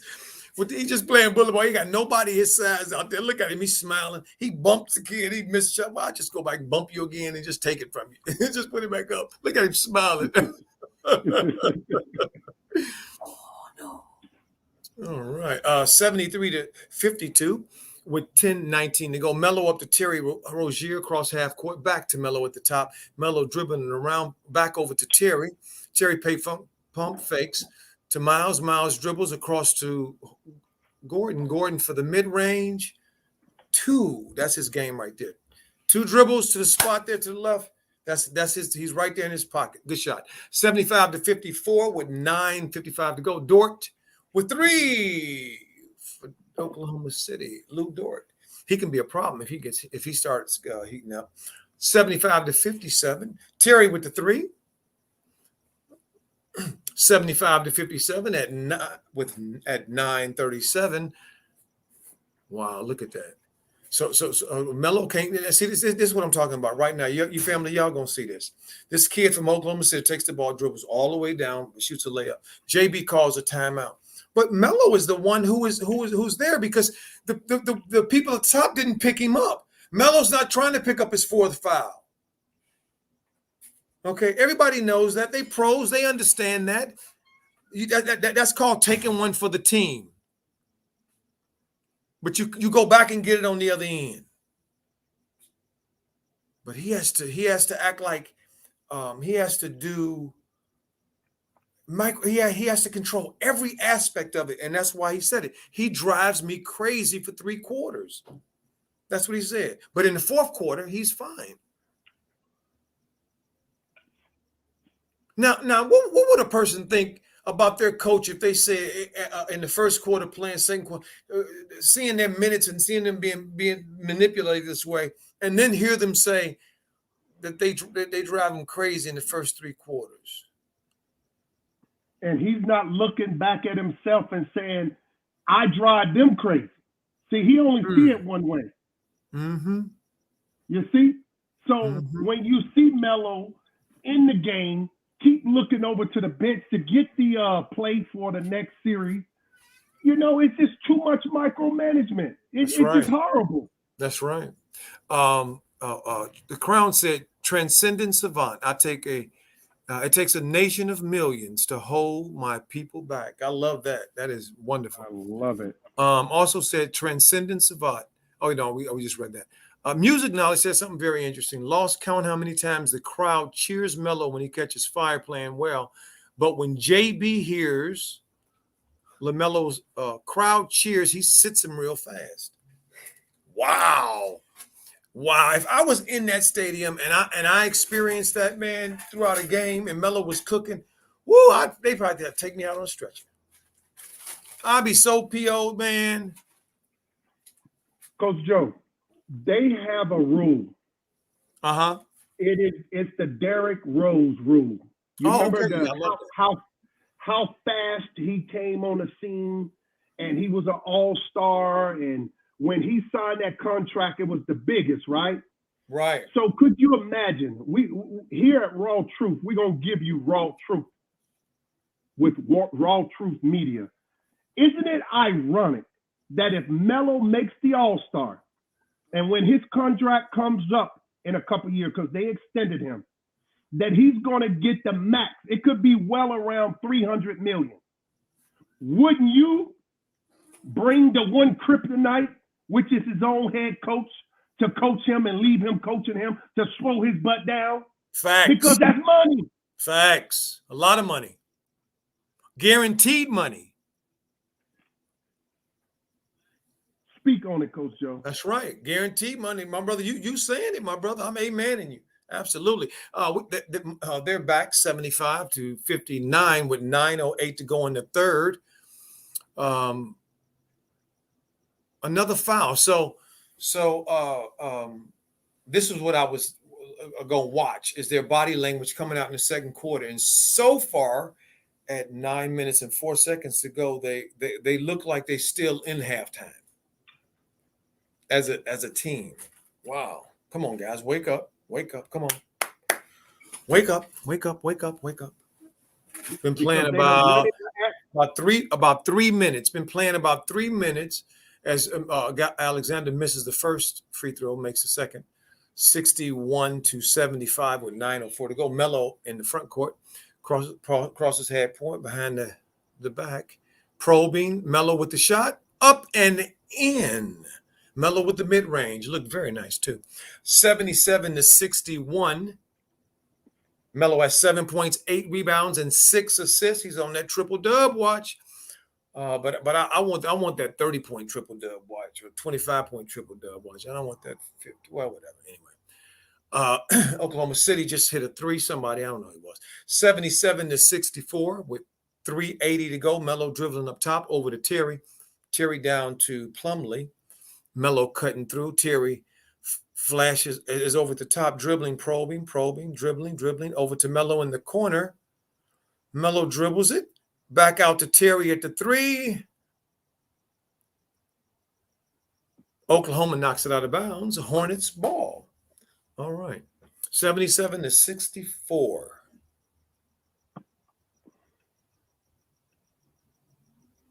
A 14-point lead. So I feel like right now they kind of just both just kind of a little bit going through the motions, to be honest with you. I'm gonna see if I think whoever starts playing hard and more focused first, we'll see some movement. I hope that's Charlotte. clumsily just picked up an offensive foul. So see stuff like that. See, when you have a lead and you're trying to extend it, you extend it by being efficient and efficient in your purpose and cutting out the silly mistakes. And that's not what they're doing. That this possession here at 77 to 64 is 774 is the first possession that I have seen that they have played hard on defense. Haywood with the 3. Oklahoma City back down. Josh Giddey at the top for 3. Iron unkind.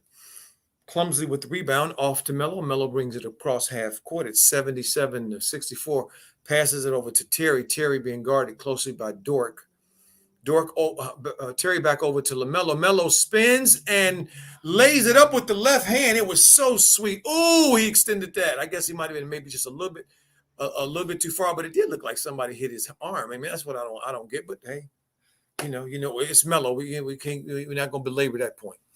77-66 with 6:54. Melo probing over to Plumsley for an alley hoop. 77-66. Melo picks up the assist. Plumlee picks up the basket. 6:41 to go in the third. Alexander's probing, misses. Miles gets the rebound off to Melo. Melo is across the court on Josh Giddey, dancing. Oh, Melo goes by him, goes over. What'd they call? Oh, they must have called a foul for Melo because Melo did get hit. He was probing. See what I want to see, like right here. Oh my stars, that was nice. Who came over there? Somebody came over there, but the referee is standing underneath. He clearly doesn't know his responsibilities. He's not supposed to be ball watching.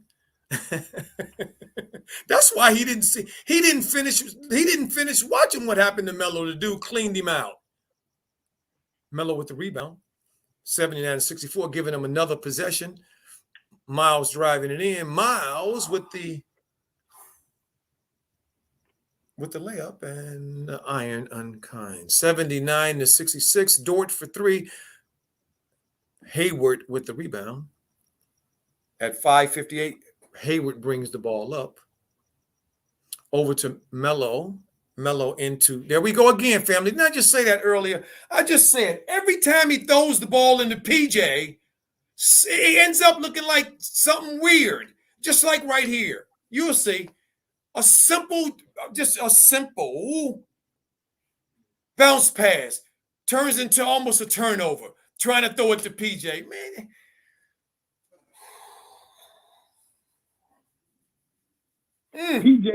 PJ could be a little upset because he was pretty much cooking in the first period, and then it seems like, he hadn't been playing much, but he's been pretty much on, but he cannot handle Melo passes.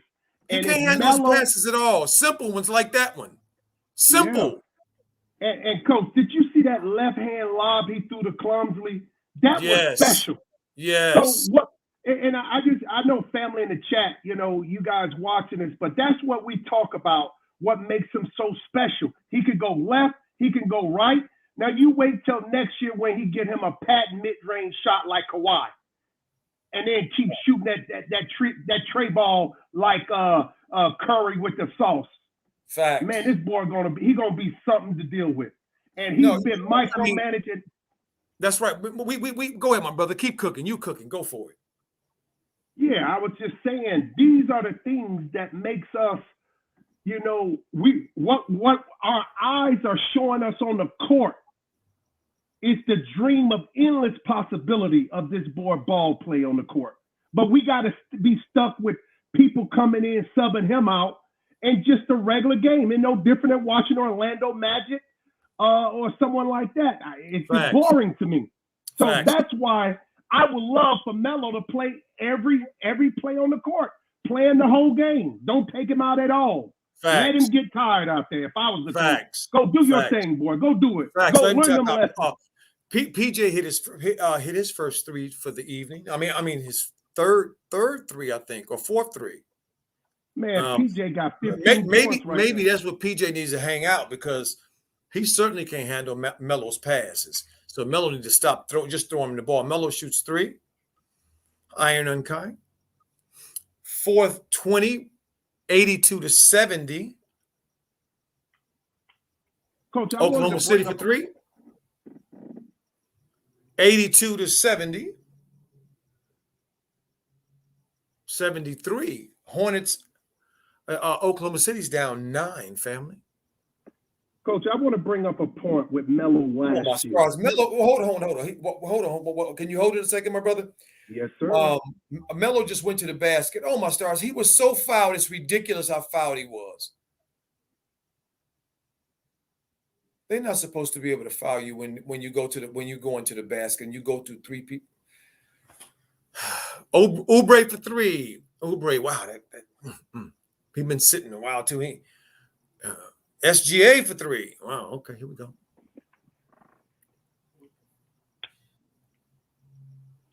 So sick of this dude. Timeout. The Hornets. It looks like. See, this is what I was talking about earlier. Now, I still don't think that they'll lose to Oklahoma City tonight. I just don't. But this is what happens when there's not the real continuity that you're trying to profess you have. That's right. I'm watching the game. I can see when the players when they start tuning him out. I can tell by his body language. See, and one of the last press conference of the last game when they beat Boston, Miles and Melo did a presser together. First time I had seen that. And Miles said, they asked him a question about beating Boston, period, and in Boston, and to Miles. And Miles said, yeah, it was a big win for a lot of reasons. He said, particularly because they beat it the last time we played them, they beat us in overtime. And I reminded the team of that in the huddle before we came out. And he said, I said it first, irrespective of what JB told y'all. He said that in the media. See, this is the second player that has come out and said what JB has said in a press conference right before they came out, and the reporter asked them a question based on something. See, that's how it's done. They'll generally interview the coach first, and then they interview the players. And so then they always will ask the players, what the JB said this, and what do you think about that? Or JB said that, or JB felt this way about XYZ, whatever. And so they asked him. He said no, and Melo was laughing. See, so it's just a matter of time. It's just a matter of time. When the veterans, because Miles is going to get paid. He's either going to get paid by Charlotte now, or he's going to get paid by somebody else. But Miles is going to get paid. So ain't nothing JB can really do to make Miles not get paid. And Coach, I wanted to add what I was saying earlier about JB. Last year, Melo hit 7 shots in a row, or 7 3-pointers. He didn't hit 7 in a row. He had 7 3-pointers. I just want family in the chat to understand where I'm going with this. He hasn't had a shooting night this season like that, but he rounded off 7 of them things. I think he tied something, and then Oubre had 8 or something in a game? Well, no, in a quarter. I'm sorry, but in the game. In the game. To make my point. He had quite a few. Yeah. So Melo was sick. He wasn't feeling well, and the day before. And Melo just came out and shot the ball with effortless ease. No pressure. He just came out and had an excellent shooting exhibition and performance. I haven't seen that this year. And I think because of him winning the Rookie of the Year And the next thing is all-star. And the next thing is all NBA. So I believe the agenda is clearly this coach's job is to slow him down, like he said. We got to sometime hold him back. Yep. We got to hold That's him what back. he said. Yep. So this is why this kid right now, look, this kid missed the last two, and then Oubre threw up a brick. Now he going to call timeout and look over as they walking on the floor like showing like he mean mugging. Mean mugging. Yep.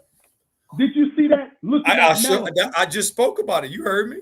Yeah, that's what happened. So Melo can't even go and miss like Gildas. That joker done missed like 10 already, but he keeps shooting.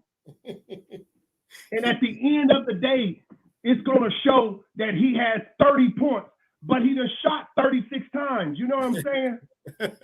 So it's obvious, man, that the fix is in for our boy, but the stars is aligned. He cannot be denied, family in the chat. And as long as y'all have concern and keep following him, that's energy. It's only, allowing his star to just to grow brighter. That's all I had to say. Triple OG, almighty Coach Joe. Go ahead.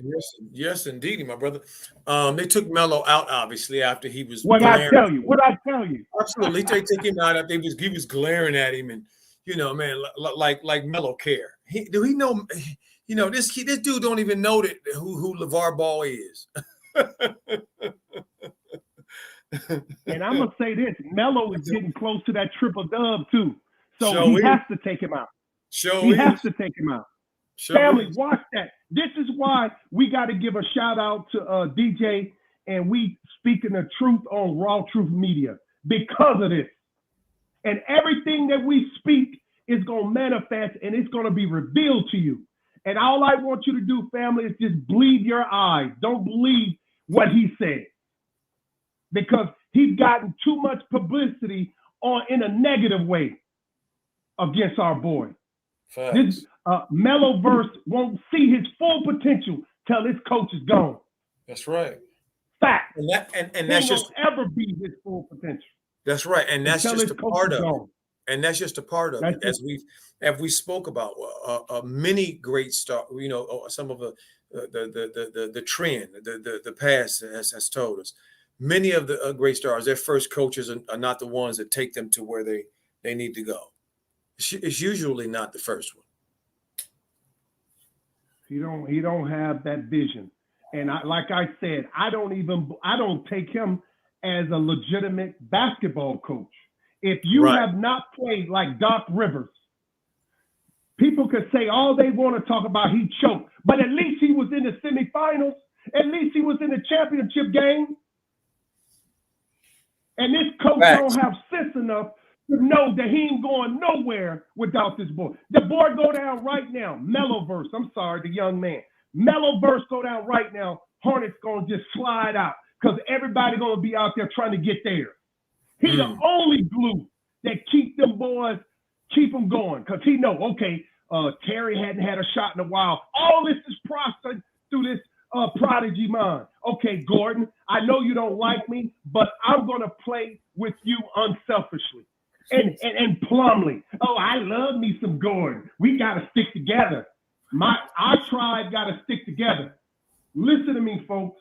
This team, you can enjoy them, but they're not going anywhere until this negativity is wiped away. From the ownership down to GM, down to head coach. You're never going to see any advancement. They so close, 3-4 games out of first place. But when they get there, the way the negative energy he's giving towards our boy, because he took a long three, that's why he took him out, family. He took that long three and it bounced off, and then he took another one, and then Oubre shot a brick. He called the timeout, and our boy is sitting on the bench. Now, Coach, I done left the TV. If he's not in there, he ain't going to run my blood pressure up. Go ahead, Coach Joe. No, we here to process it in real time. We here to process it, the ups and the downs, the left and the right. That's what we Meloholics do. Because we saw early on, ooh, Terry, that looked nice. Terry with the finger roll. and the and one. They up 92-75 with 9 seconds to go. You know, Melo is clearly being affected, and the team is clearly being affected by this energy. Because when he's not on the floor, they stretch the lead back up. No legitimate point guard. The same Achilles heels that is affecting the Thunder. I don't see Alexander nor Giddey as a true point guard. They're threes, 4 at best, but I say more like 3, the 3 position, or 2, but not a pure point guard. They would be better off having someone like Ish Smith getting those guys involved. They have better success. But you can see it with our Hornets. When you see our Hornets, coach, they are not effective, and you don't see a natural flow of the offense when our boy Meloverse is not in there. Mm-hmm. Facts. You know, it's like what Terry said. I mean, to anybody that knows the game and just played it in the park, you know, if you playing with somebody who is, you know, really good at passing the ball, man, you love to play with that person. You love being on their team. Get to the spot. One of the worst things when you're in the park, when you're playing with somebody, is somebody that a point guard that shoots the ball 80% of the time. He gets it. That's one of the worst, experiences. Just running up and down the court while he's shooting, you know. But while you getting the rebound, doing all the hard work, right? Just shoot you right out of the game. Right. Thanks. Thanks. But if you listen to the players when they talk about Melo, you see that on one hand they may throw that little underlaying shots in there, you know, subtle, or shall I say indirect comment. You know what I'm saying? Like when you said, Rozier said, hey, you know, I told Melo to take that shot. He ain't had to say that. But then on the other hand, they really complimented. Right. Oh, that was just a flop by that number 34. He know doggone well that he did not. He know that was a foul and one with Rozier. Did they call it yet? Because you about 10. They looking at it. Seconds ahead. They looking at it. Oh, they still looking. Okay, let me see where they at. Yeah. No, they called it they get the ball to Oklahoma City. 4.2 seconds in the third. That's awful. That is really awful. Giddey with the air ball. Giddey hadn't been shooting it much, so he don't have no rhythm. Right. That's that's right. And remember, this is a game of rhythm. Basketball is a game of rhythm. See? Hey. And anybody, in my view, that knows how to dance knows that sometimes you can get out on the dance floor and just not be quite there yet. Take you a while to get warmed up, to really get into your groove. It don't mean you don't know how to. It don't mean you don't know how to dance. You do know how to dance.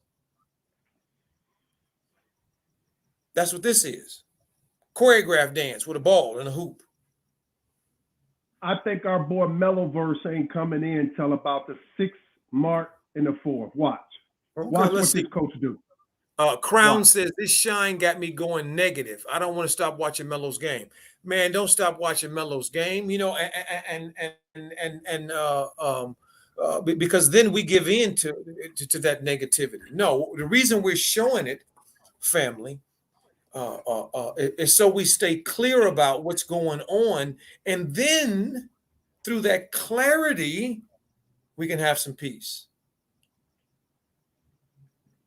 See, the golden years is definitely coming if this kid continues to stay hungry. You know, Meloverse, he takes us in that virtual world through the TV screen, and he razzle and dazzle us. You know, the Pistol Pete mixed with the stealth shooting, and you know, the Michael Jordan ability to create a shot. I personally feel, family, that Meloverse is not even 60% of what he's gonna be. He's not even 60%. Facts. So imagine when he starts learning when to shoot, when to take better shots, when to pass, who's not good to pass it to. You know, he's done this in 86 games. Do you understand, family? This man only been in the league. Go ahead, Coach. But my brother, he does that now. The only thing is he just don't. He still got light. He's still lighting the cakes. No doubt. And that's really what it's about. That left hand shot right there that he shot, when he spun on him and went to the left hand. When he gets stronger, that'll be so easy that ain't funny. Exactly. And when he started playing with better players, then his assist numbers will be reflected.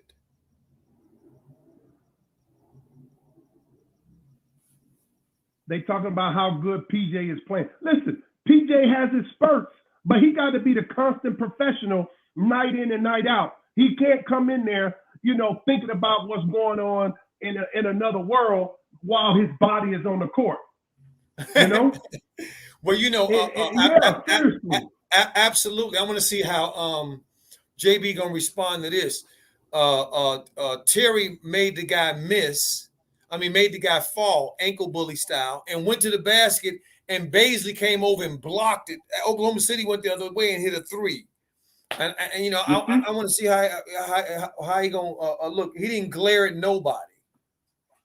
He gonna turn away because Terry will curse his butt out. He knows Terry don't care. Hey, people from our tribe that get a little power, they gave him that power for that $93 million guaranteed.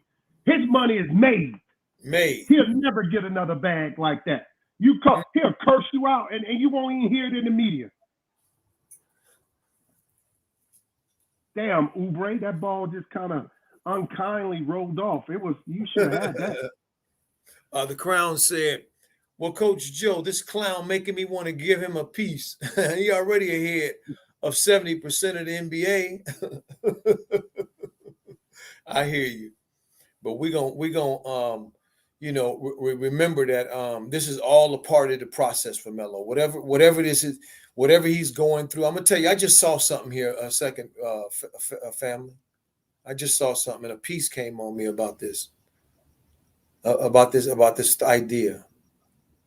When I was watching JB on the sideline and watching Cody Martin on the ground and selling out, I was watching his body language and how he was in it. He was rooting for in his body language. See, and how this is just the year. This is just the year Melo's gonna have. That's all. And it's all a part of the process. Going to be his process because they clearly are having a very good offensive year as a team. They are, as Oubre taps in a missed three to go up to score 99. See, this year. JB is trying to justify his existence, and it's going to be short-lived. If OKC shot better, they'd be right in this game. They just missing a lot of shots. So facts. I wouldn't be so pleased saying like, oh, what a great job coaching and the team playing. Any other team like Golden State that be hitting them threes like it's raining in a daggone two weather countries, like Macretia know this. Macretia, you know this. So I'm talking to Miss Daniels. So Macretia, you know how in Trinidad and Tobago when it just rains so heavy it pours because there's only a rainy season and a dry season. That's what I'm talking about. It ain't but 2 seasons there, rainy and dry. And I want to see my boy get a triple dub, but it's something about this coach. There's something that's going on. You got to take him out. Now, Oubre is not shooting well. He shouldn't be in the game. Because if he can't give you consistency in shooting, take him out. Try somebody else. Well, but Oubre is tonight. Yeah, Tonight, I see. Tonight, my brother, I see quite a number of these Hornets tonight making winning plays. I see them scoring in many ways, taking turns. Everybody, everybody's in the flow. They're fast. They up and down the court. This is how they should play. Yeah. And it would be very, very, very exciting right now. And just let this boy play out this whole quarter, get the stats up, because, PJ saying, hey, I'm on, so I'm going to be aggressive. When have you seen PJ driving to the back? Now, he done hit, 20 points in 20 minutes? So I feel like having that opportunity to see this, in real time, as you say, man, I really, really would like to, be thrilled by it. And I know everyone in the chat feel, very similar. And, Triple OG, you still there? Okay. Yes, I am. Okay. Yes, I am. Oh, okay. All right. So I'm passing it back to you. And let's see what's in the chat right now. Marco Nori said facts. Miss Daniel says yes. The Crown say Meloverse. Yeah, we love your contribution to RawTruth Media, brought to you by the one and only DJ. DJ said, I ain't quit my day job. I got to pay them bills. I ain't mad at you, DJ. So we love your comments in the chat. I watch every game and interview, the Crown said. I know what I see. That's right. Marco Nori, listen, your eyes are telling you the truth, and you best believe it is what it's showing you. That little voice inside your head talking to you, facts, that's it. That's right. He said, yes, sir. Yes, sir. Okay, so let's go and look at some of these. Okay. Terry, a double agent. You're right. Miles, a double agent. This year, no, Miles is not a double agent. I just feel like Miles Bridges is trying to get the bag, okay? So I think he's been thinking a little bit more of himself, but he did join the winning team by, getting advice from JJ, that's Lamelo manager, and he always talked to him during the game, tell them what they can do and try to keep them, on pace. So I don't know if he's on the payroll, but we do know Melo has one of the best managers. Well, Coach Joe, this is making me, I know, man, he's already ahead of 70% of the NBA players. You're right, the Crown. Absolutely, man. The things he's already done has proven to us. Now, the Crown, make sure you know that Melo ain't even played he played one full season if you count games. What is Melo's stats looking like? I think he's maybe at 10 points, a little bit over. I haven't seen it. I think Melo is probably, Coach, you got his stats somewhere? I refuse to look at it. King. Okay, yeah. It's like Trent will probably put him up there. Trent will probably put him up there. Thank you, Trent. Okay. Thank you, Trent. So that was King C question. Terry just hit a three, going to the free throw line. Wow. Yeah, that Joker done shot 20 times. He got 20 shots off, Coach. Well, but he has the green light. He's got the green light. He got the green light, man. Forget State Farm Life. Had a green light.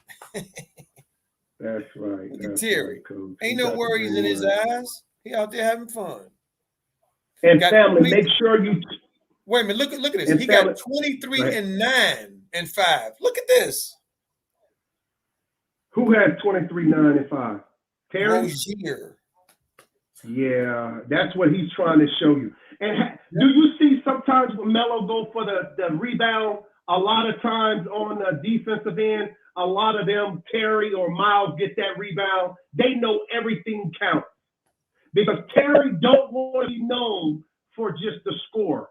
He's trying to lie to us and say that our eyes are lying to you. Hey, you know, fact, look. Hey, check this out, my brother. Check this out. Check this out. Trent Family, hold on 1 second, Elias. My brother. Book night is entering the game. Woo! Let me go back in there and watch the game. I'm going back in there. I was at the computer, Coach. 9, 9, and 7. 9, 9, and 7 is where he is. Book the cook. Come on, man. And Melo is still out, right? Yep. And he trying to hide his head on with his sweat jacket. Now look at this, Coach. Look at this. Trying to be small. What did I tell you about Melo? What this coach gonna do? Family, we just told you that the coach ain't gonna put him back in because they have a convincing lead, or if anything, they'll put it back in if they start to threaten the lead. So Melo is out. He's not gonna get a triple-double. Now why? He's a young guy. He needs to play. Why is he on the bench? Yep. Why? Just so he knows that you're watching, family, and he hates your gut for misreading his judgment. His judgment is being brought upon himself. He will never have success with Meloverse. God won't allow it because God don't like ugly. Well, Terry is out. Terry is out. Melo comes back in at 7:06. Thank you. With 106 to 82.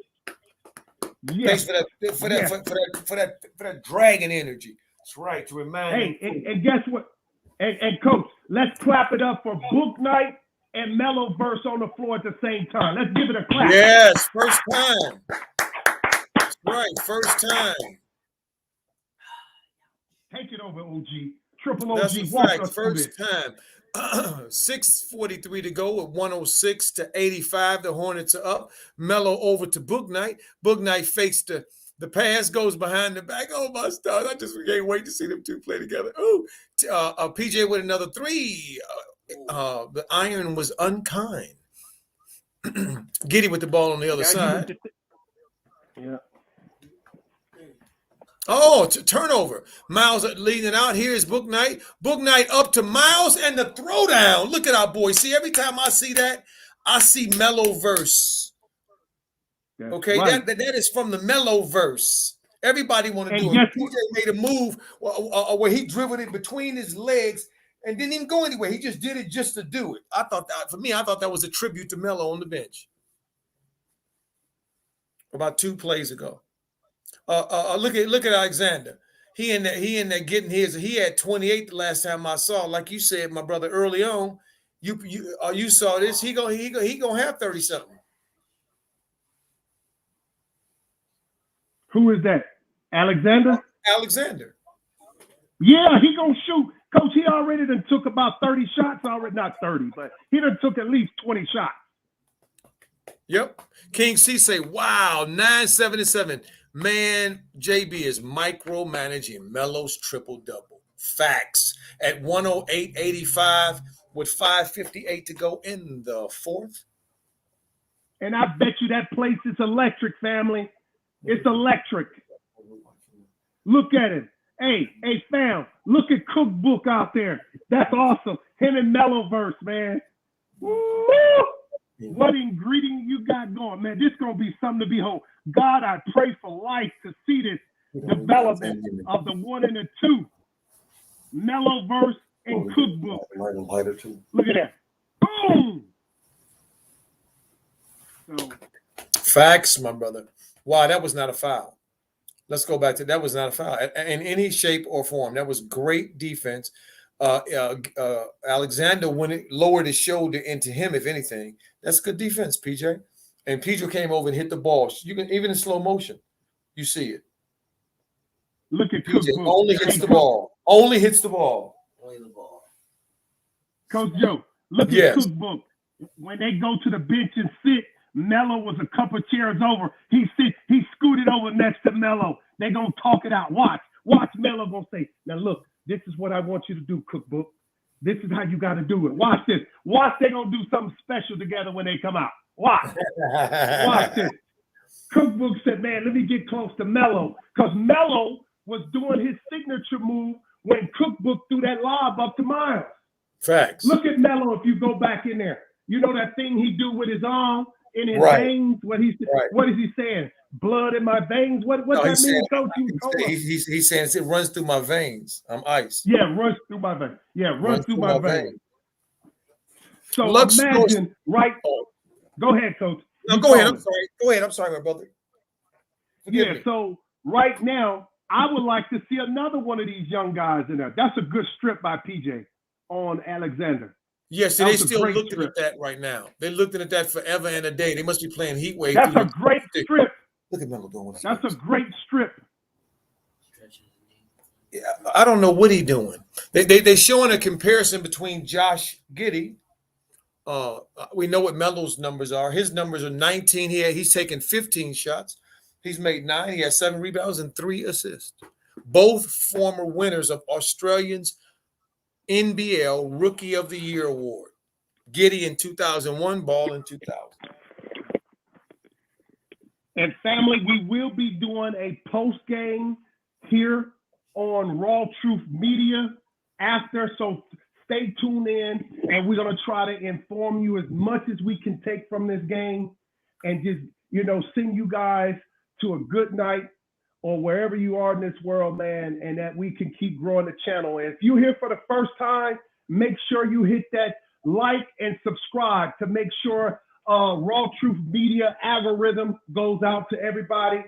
Sponsored and brought to you by the one young OG DJ. Shout out to DJ. Facts at 108.86 with 5:45 to go. Melo across the timeline over to Cody. Cody's out dribbling in a lazy pick and roll with Gordon. Up with the 3, 108-86, 5:30. Josh Giddey over the top. Melo saw where he saw and broke it up. The pass, him trying to throw in the little the quick one to get the little quick hitter. Melo anticipated it. So, Coach, who got that ball with PJ stripped Alexander? What was that? What was that call? Because you're ahead of me. It went against the Hornets. Melo actually got an offense. Melo actually got took a charge. They actually called it in his favor when he actually was holding the guy's arm. I love it. See, they must have got that call at halftime. No doubt. Because the guy retaliated by pushing him down. And as you know, family, the referees always see the second one.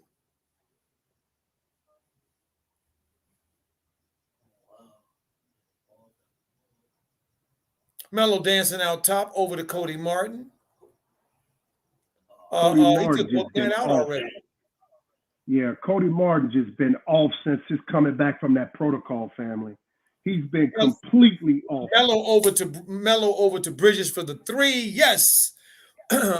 Bridges with the 3. Melo with the assist. 11-101-11-86 with 440 to go. Miles has 24 for the game.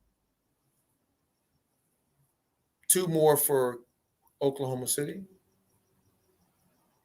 434 to go in the game. Melo across the timeline, driven between his legs, out there just slowly dancing, and he takes off and goes down the line. Feeds Miles in the corner. Miles takes a dribble and the shot. Iron unkind. Melo, you got to get at least 3 points, man. You got to at least get a triple-double if you ain't going to score but a few points. You got to just go take it, man. I'm sorry. Hey, guess I'm what? being a little selfish. Guess what? What? Miles is coming out. PJ is coming out, and Thor is coming in.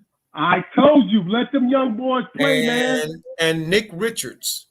So we got Melo, Book Knight, Thor, Nick Richards and Cody Martin. Yes. Woo! Woo! Family, you see? All right. Speak on it, family. This is exciting because Melo didn't play much. You got to keep him in there. This is going to be interesting, Coach. This is going to be real interesting. Thor about to get him at least 2 quick blocks. Melo for 3. Melo for 3 on a quick 3 as the shot clock was going down. He gave it to Book Knight so Book Knight could do his thing, but Book Knight was not feeling so good about it. Yeah, he gave it back. He gave it back to him. Okay. Thor with the rebound. Thor bringing it up. Go ahead, Thor, all the way, Thor. Over to Melo. Melo for 3. The iron is kind. Melo for 3. You said he had to get the 3. He just got the 3. So I'm good. Now he got to get the triple dub. Come on, Melo. No. He's coming out the game. What? There will be no triple dub tonight. Family, there you go right there. Family, look at that. You think that's by accident? All he needed was 2 rebounds and 1 more assist, right, Coach? Something like that. Trent, tell me. Hey, Trent. Trent, don't tell no lies. Hey, Trent, what we got? This makes no sense. Yeah. Well, let's see the young kids play. Oh, absolutely. I want to see Book Knight. I want to see Thor. I want to see what's the other kid's name? I want to see Nick Richards play. I want him to get reps. I want these guys to get reps. And he waited an awful long time to get these dudes reps. 9, 8, and 7. There we go. There'll be no 9 points. And they're not counting. 8 assists, 9 rebounds. No, that's not current because he just hit a 3.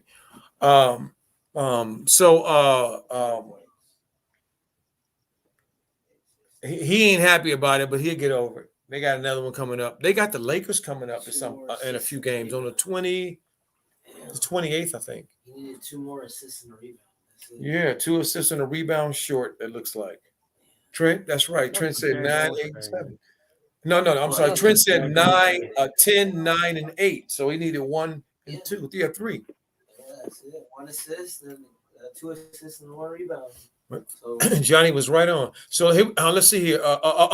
Kai Jones. I wanted to see Kai Jones. Yeah, he's on the floor. Oklahoma with the ball at the top, dribbling on top. I think that's that kid from Virginia.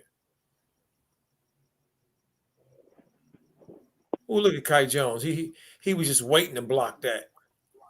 Derek Baisley goes to the. I want to say something quickly about Derek Baisley, who's getting ready to go to the free throw line. This is the kid that his agent worked out for him an intern job at New Balance that paid $100,000 out of high school because he didn't want to go to college. I mean, he didn't want to go to the G League. He wanted to just work on his game. Oklahoma City drafted him, and it seems like it worked out. Nick Richards in the game took Cody Martin out. Good stuff. Coach, I saw Coach JB talking to Melo while he kept him on the bench. Did you see that? I stopped looking after a while. You know what I mean? Okay. It's over with now. You know, for me, I'm starting to decompress, for the post game. Because I want to try and let's get a little bit. Look at Book Knight. He out there dancing. Look at that Thor with 3. Thor for 3. It hit the glass kind of hard. Nick Vernon Carey's in the game.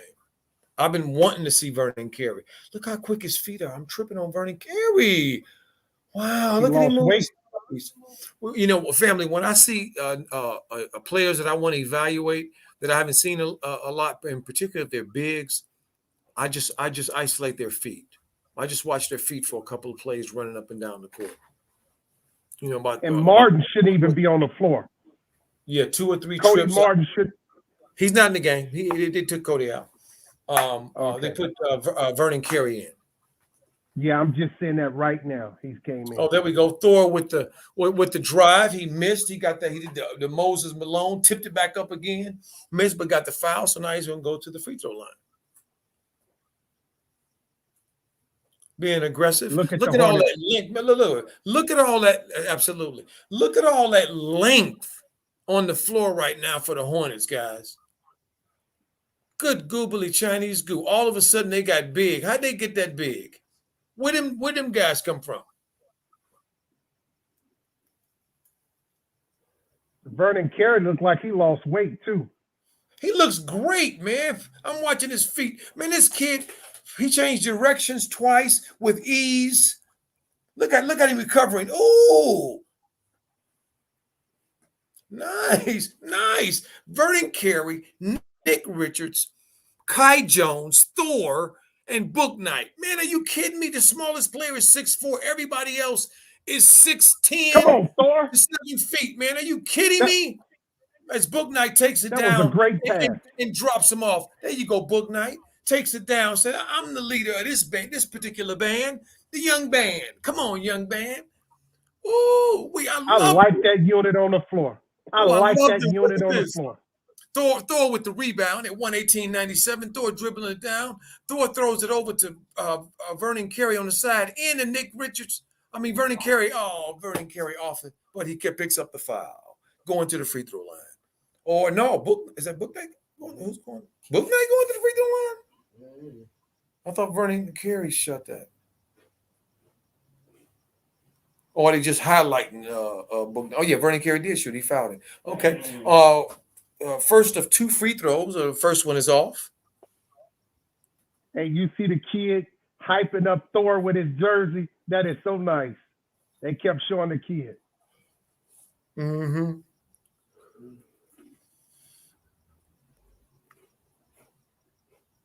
Wow. 119-95.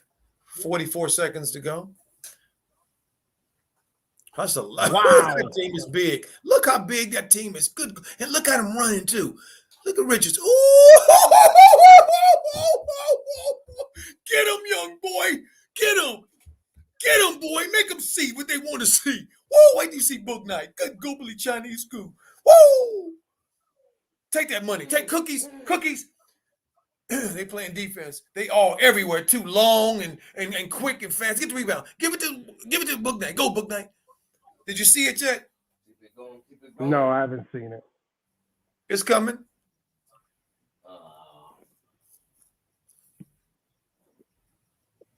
Give him something to talk about, young fella.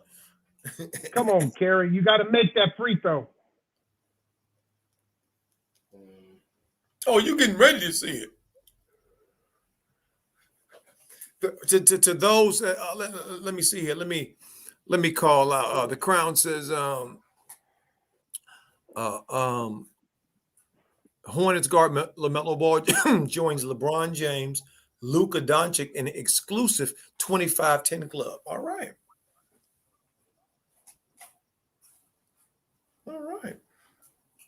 Well, on my end, family, I'm looking at. Did you see that? That's what I'm talking about. Goodness.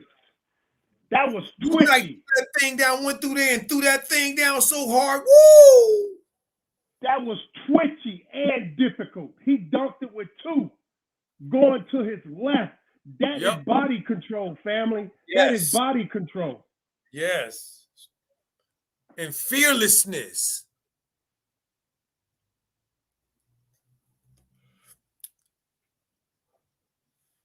I'm at the end, family. The game is over.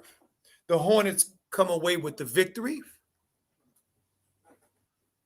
I'm watching Terry Rozier right now do the post game, and DJ put in the chat the stream for anybody that wants to come forward and join the panel and give their points, or share something with the rest of the family. You're welcome to join. I must say that this was a trap game for them. We can officially start the post game since the game is over. I'm going to bring up the stats here while we're talking, so that we have some more reference. That Ashley pretty tall. Ashley is pretty tall. She's as tall as Terry. Or is that high heel? High heels? Yeah, she's tall. Well, she still would be tall. It could be. With high heels, but she's right up there. How tall is Rozier? She's looking down at Rozier.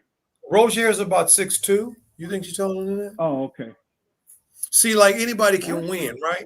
You know, good games. I just saw something and I flicked over to Clippers and 76ers. Clippers on the road. It's 18.2 seconds to go, and Bobby Jackson's at the line, and he just knocked down one. So Joel Embiid and him are in a pickle here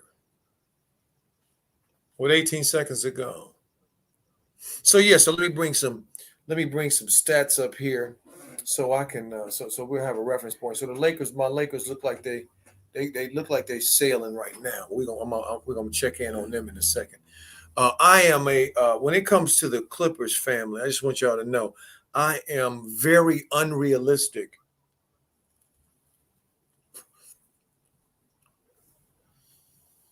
Unrational, unforgiving, obstinate, and just don't want to change on this Clipper thing. I'm sorry. You know, everything that people have accused me of when I talk about them Clippers, they say, man, just move on. Look, that was then, this is now.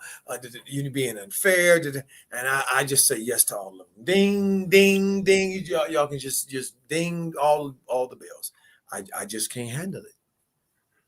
I can't get over how they showed up here for decades, and that owner of them, who he always was, and they allowed it.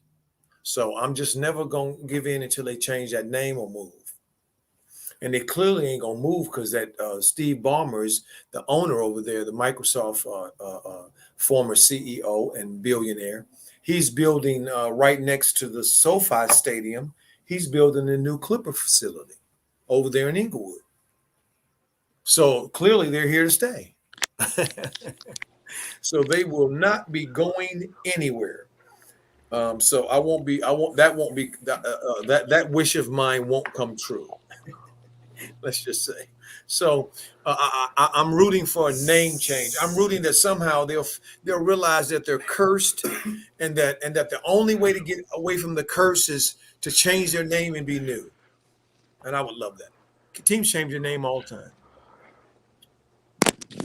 Family, I'm back. So here we go. I got the box scores up, so let me look. And what I usually look at, family, when I look at the box score, is I look at how many baskets a team makes. Okay, because typically, I'm sorry, a player makes, and the team, but a player, because irrespective of their attempts, we only count in the baskets. Right. So I look at the baskets, and that usually tells me the order of things. But sometimes there are anomalies, as in Lamelo Ball's case. So the starting five, Lamelo played 26 minutes. Plumlee played 17. Terry played 31. Bridges played 32, and Hayward played 30. Okay. From Gordon made 6 shots, Bridges made 9 shots, Plumlee made 4 shots, Melo made 4 shots, Terry made 8 shots. Okay. Of threes, Gordon made 3 threes, Bridges made 3 threes, Ball made 2 threes, and Rozier made 3 threes. That's a lot of production out of their starting lineup, a lot of baskets. And then we go down to the box score, and we see 6 baskets, 2 baskets, 6, 8, 11, 3 baskets, 2, 13 baskets. So in total with threes and all, they made 45 baskets.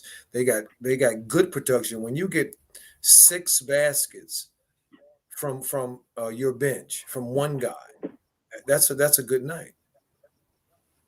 And then you look down and you see solid production out of other ones, 2 for 6 and 2 for 2, and that type of thing. So they're plus minus and all that stuff.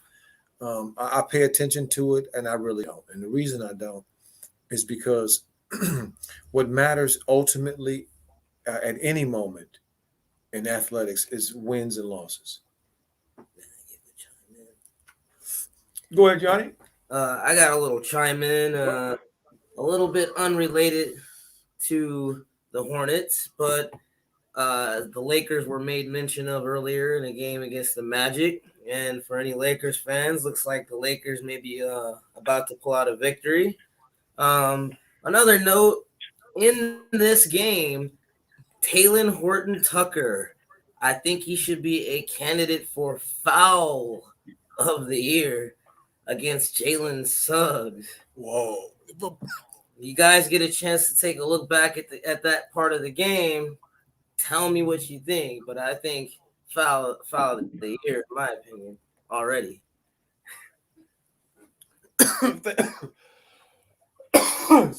Excuse me. Well, my take. I hope he got Johnny. up. I appreciate it. I hope he got up and continued to play. Oh, yeah, Okay. Jalen, so that's that football playing kid. Do you know about him, my brother? Not Terrell Suggs. No. That's his brother? No, Jalen Suggs, this kid that Minnesota drafted.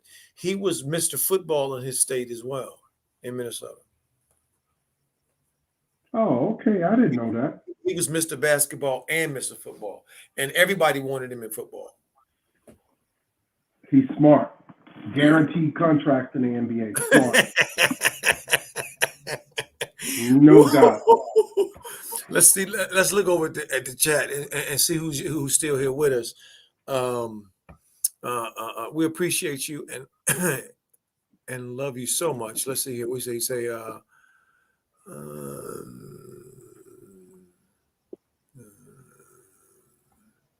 I want to go back to the end. Macretia Daniel says, "Thanks, Coach and Aquarius 21 for the commentary."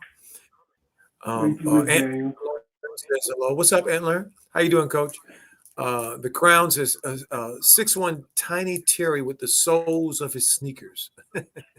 Slat says, "I'm scared, man. I hope Melo makes the All-Star game." Joey he'll make it. Says a book could have won the Rookie of the Year, but their coach sure could. Isaiah Stevens says, "What's going on with Melo and the Hornets?" Yes, what is going on with Melo and the Hornets? What you think, my brother? Coach, I think what's going on, they won this game. They won it by a large margin. If people saw just the box score, they would think, oh, what a great game they had. But you and I know that against the good teams, this ain't going to fly, especially when it comes around to playoff time.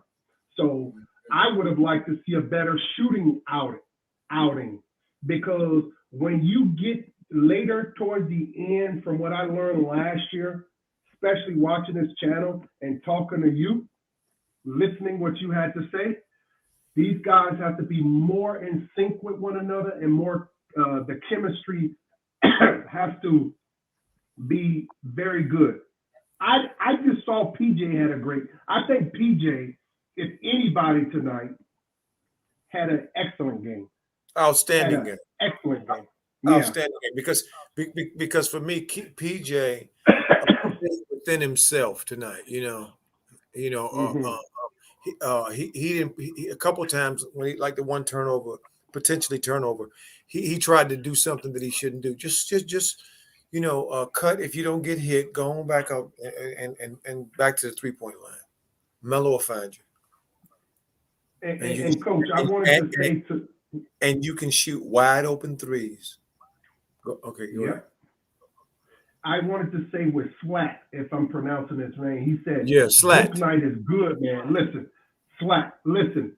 Book night, I'm telling you, man, this kid shows he has it. When I see him out on the floor, he has that same stuff that we like about Melo. And this is why he should be getting significant minutes in certain circumstances. It shouldn't just be when it's a blowout. Ain't nothing you can learn. The mental game is not there. You know you won the game. All you doing is who can shoot it and get what their stats. I would like to see him with some significant minutes. Facts. And when the Hornets play a good team, I would like to see Thor get in there and be a rebounder and a defender. And when you want some offense, put Richards in there. Rich has been excellent all season. So I don't know why they slow walking these kids.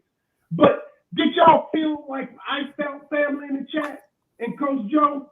Like I absolutely. felt excited when they was there. When they got in there, I felt excited. You know what, family? They should have been in there at the 7-minute mark if you're going to put them in there. And you sub all your starters out. But he going to micromanage and pull one at a time or two over here. They should have all been out of there when they had control of that game. So Facts. Listen, it's just a matter of time. This micromanagement gonna cost them. And the East team that is leading the Miami Heat, am I correct? The Miami Heat, right? They #1 seed. I'm telling you, I don't see much of a difference when the Hornets is on their game. They could beat the Heat. You know what I'm saying? Mm-hmm. But they got grown men on that team. Jimmy Butler ready to fight every time. He's looking for a fight. Facts. Now check this out. So, the Hornets putting it on the Heat. The Hawks putting it on them tonight. But that's the way it goes. See, it don't matter. If you on each night you got to come to play. I'm watching the Lakers finish up Orlando 116-105. They're on their first game of their 6-game road trip. So this is encouraging for them. I imagine because again, a win's a win. Jonathan Barrow says, "I hate James Borrego." Yeah, I hear you. This dude, he just reminds us of all of the bull crap that we have the extra stuff that we have to deal with after we prove ourselves. See, that it just ain't never good enough. Yeah, Melo 10 points, man. That's ridiculous. He hits a 3 and he calls a timeout and he gets on the bench like he's about to go back in there and leave him on the bench and then start talking to him. And Melo just shaking his head. Melo could have got an easy triple-double. Yeah. An easy triple-double. Now, Mr. Barrow, now that's a strong word, hate now. But look, the other side is love. And I know what you meant because I feel that way. But the game within the game, RawTruth Media, Coach Joe, myself, Aquarius 21, we're going to try to bring you balance. It's called the natural law of polarity. We want you to know that there's two fields going on. And yes, it's horrible that our boy has to fight not only his own coach, and some selfish teammates at times. I haven't seen Melo versus Mr. Barrow. I haven't seen him play a complete game all year. Do you believe that? A complete game. Coach, can you look back on the season and tell me where you saw him play a smooth game where he wasn't being micromanaged? No, never. Never. And that's what I'm saying. That's why I said what I said earlier, is because in coaching, as we know, Coach, the season takes on a life of its own at a certain point of the season, right? Facts. And in those ebbs and flows of it, we find our identity.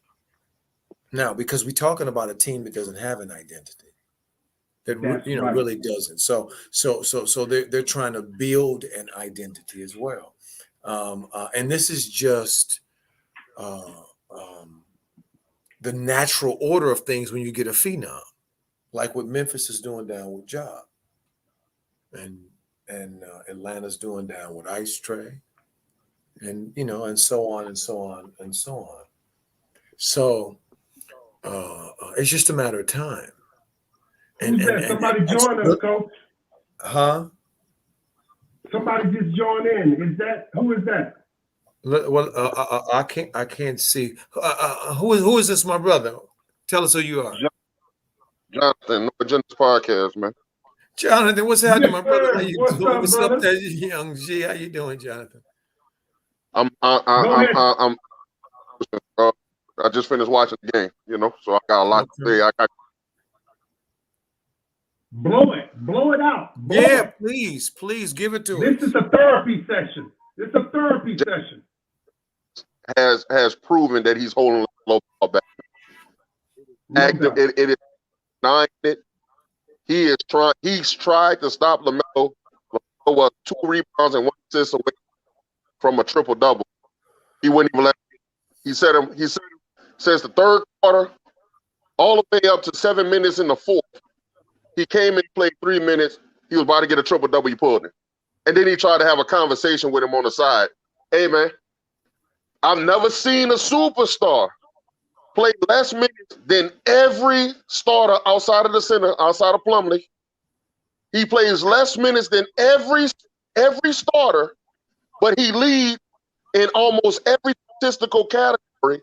He is 1 point behind Miles Bridges, but he's leading in every other category, and he plays less minutes than everybody. Cody came off the play more. DJ came off the bench and played more minutes. How that makes sense? He had 1 turnover. What's the growth? What growth we talking about today? Hey, it started to fire me up, bro. The coach lying this whole time, trying to find his body language. He's trying not to let Lamelo be the man. He has a power struggle with him. That's what's going on. He knows Lamelo over this team, and he's trying to make it seem like, oh, but we're not winning because of him. We winning because of me. You win years. How you winning because of you? The only reason you got Lamelo is because y'all trash. Cook. And another thing. Hey, bro, this coach, I blame Michael Jordan, because there is no other team, not Ja, not Trey, not Darren Fox. Everybody plays your superstar. How that sound?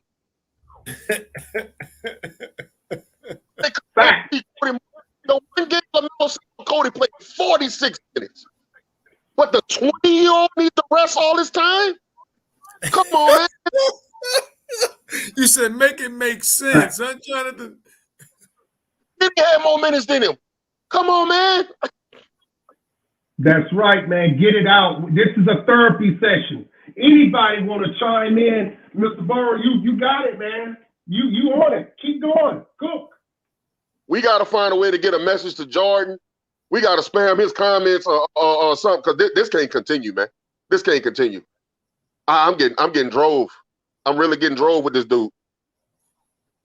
And then we win it. We win because Lamelo done changed the team completely. When he got there, everybody looked better. Their best season is this year. Facts. Everybody. And the same thing with look at him. But this man feel untouchable. He got to be removed. And when I say I hate him in the chat, I'm talking about as a coach. I don't know this man personally. I hate him as a coach. No doubt. And Jonathan, my brother, listen. This is what we love about our channel, because as a former coach, and our brother is a former coach, Aquarius 21. We know that's a job that we do. That's not who we are. We're also a husband, many of us. We're also fathers. We also, some of us are grandfathers. So, we're uncles and brothers and so forth and so on. So we have to remember that and allow that to run, for us to rest in that place. See, and with this support that Lamelo is getting from us and others like us around this globe, we are helping to keep and do our part to keep the good vibes and the good vibrations going, and to keep watchful. Man, my mama is mad. My mama be mad. I love it. I love it, man. He could tell, even in all his interviews, he wanted to be about him so bad. He got an ego problem. Ego problem, and it need to be checked. His ego need to be checked. And I blame Jordan, because ain't no way, no other owner would tolerate what's happening, because it's obvious. Hey, Jonathan, let me just say this. You family here, you welcome, and I'm so happy that DJ, brought this, made it possible for us all. I feel exactly the way you feel. That's why I have my computer on in one room, and when they take Melo out, I stop watching. And when Coach said he's back in, I go back in like Debo, they said in that movie. When he go, I be quiet. When he come back, when he go, I be quiet. When he come back, I be talking again. You know what I'm saying? That's what I do. When he's out the game, I leave the room. I be gone. When he's back in the game, I be come back again. But man, I feel you. But listen, I'm gonna show you something. I'm a natural law guy. I feel there are 7 natural principles we can apply here. One in particular is called cause and effect. And cause and effect and polarity is what's going on. This coach's decision to micromanage, to pick, to block, to hold back, to barricade, to put up a wall, however you want to see it, it's going to make Meloverse a better basketball player in the future. When he gets his real coach that's going to let him stay on the floor and cook like we know he can cook, Melo going to reflect back to this experience. See, look, Jonathan, nothing in life is bad. It's just your perception of it. Now, although he's taken away our joy seeing our boy out there cooking, but I can tell you, if we all live to see it a year or 2 from now, and the Most High give us that opportunity, you're going to see Meloverse learn from this negativity, going to bless his game in a positive way. You feel me? Facts. Yeah. He been dealing with this adversity for a minute. I just don't want James Rager to get any credit for it. Facts. I don't want he can't get credit. He can't get credit because your eyes are not lying to you. Everyone who watched the Hornets, they see clearly that, hey, this coach is holding them back. There's nothing he can even try. But because his ego is big as Mount Everest, he wants you to believe the lie that is coming out of his mouth, where Jonathan believes in his eyes is showing him the truth. So the fact that this is revelations going on, you are seeing it in everyone else too, Jonathan. Go ahead, brother. Facts. Hey, look, I'm gonna I talk to my partners. Only the people that watch the games know, bro, because when you look at the mainstream media, not a lot of people see they only see the highlights. So they don't really get to see all of the things that we see when we watching the game. And so they'll leave that, they're like, oh, okay, LaMelo had a little off night. And like, nah, he didn't have an off night. He had 1 turnover. He just sat the whole time. You know what I'm saying? And it's gonna take. It really gonna take LeVar, and they don't really want that smoke. And I think that's no. We don't want that. We want him to step. Hey, Jonathan, hold up now. Hold up. I know him personally. We don't want him to get involved. And he's stepping back with maturity because, go ahead. Because he realized that if he says something, he's going to make the actual quicksand sink even faster. Because they really getting at him through his own son. That's the only reason why you're seeing this. Hey, check this out right here. Go ahead.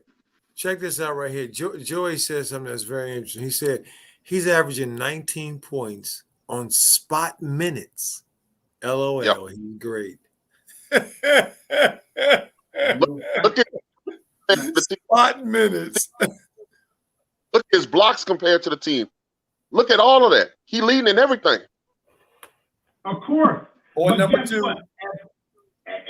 Look, Jonathan, listen, you have to keep in mind that the mainstream, which DJ called old media, see, old media is not ready for our Meloverse to enter that stage yet. They still got to squeeze that cow titty of LeBron James and Steph Curry. They got to squeeze in as much as they can get milk out KD. of it. I'm taking you somewhere. Watch this, Jonathan. Just listen now. I see you. Just listen. The stage is not set because they do a production 1 year, 2 year, 3 year. Remember, the tribe we're talking about, not our tribe, they plan in advance. They plan. They don't have Meloverse yet. They probably already have his next coach. They know what's going on. If you can see it, you damn sure believe they see it. But Meloverse is not his time for them to keep pumping him in. Him and Ja, they already got him. They got him, Luke. Now watch this. Watch this. This prophecy from Aquarius 21. They got him, Meloverse. They got Ja the God, Ja the God, and they got Luka. They got Luka. And I'm going to throw in there the kid from Boston that's from St. Louis. What's his name? Jason Tatum. They got Tatum. So basically, they're not ready for Meloverse yet. This coach won't even be around. I want you to enjoy.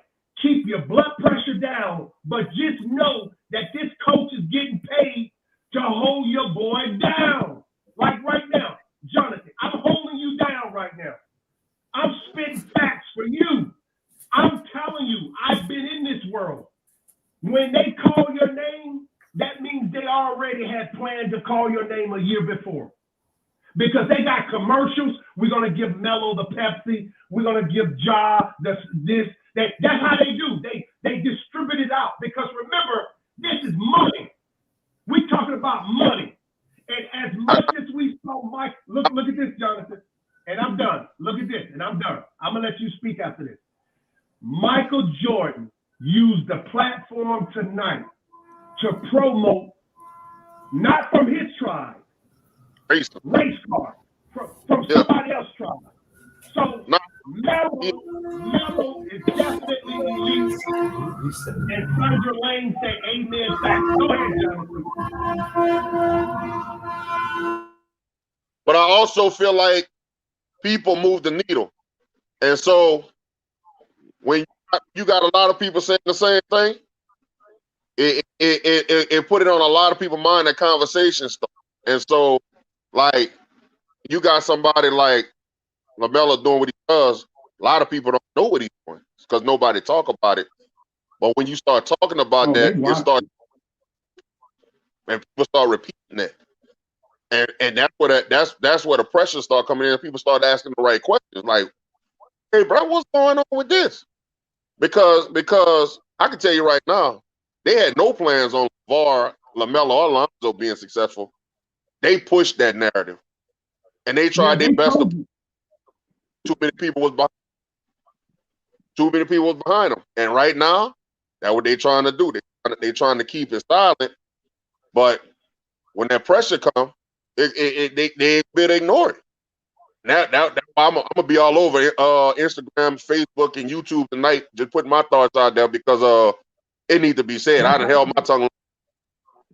That's how you do it right there. That's going to be effective. Remember, when you start speaking it out outside of your vocal cords, that means you're about to make a powerful effect from a cause that is in your mind that has rubbed you the wrong way. So if you're feeling this way on the inside, I say to everyone in the chat, Jonathan have an excellent point.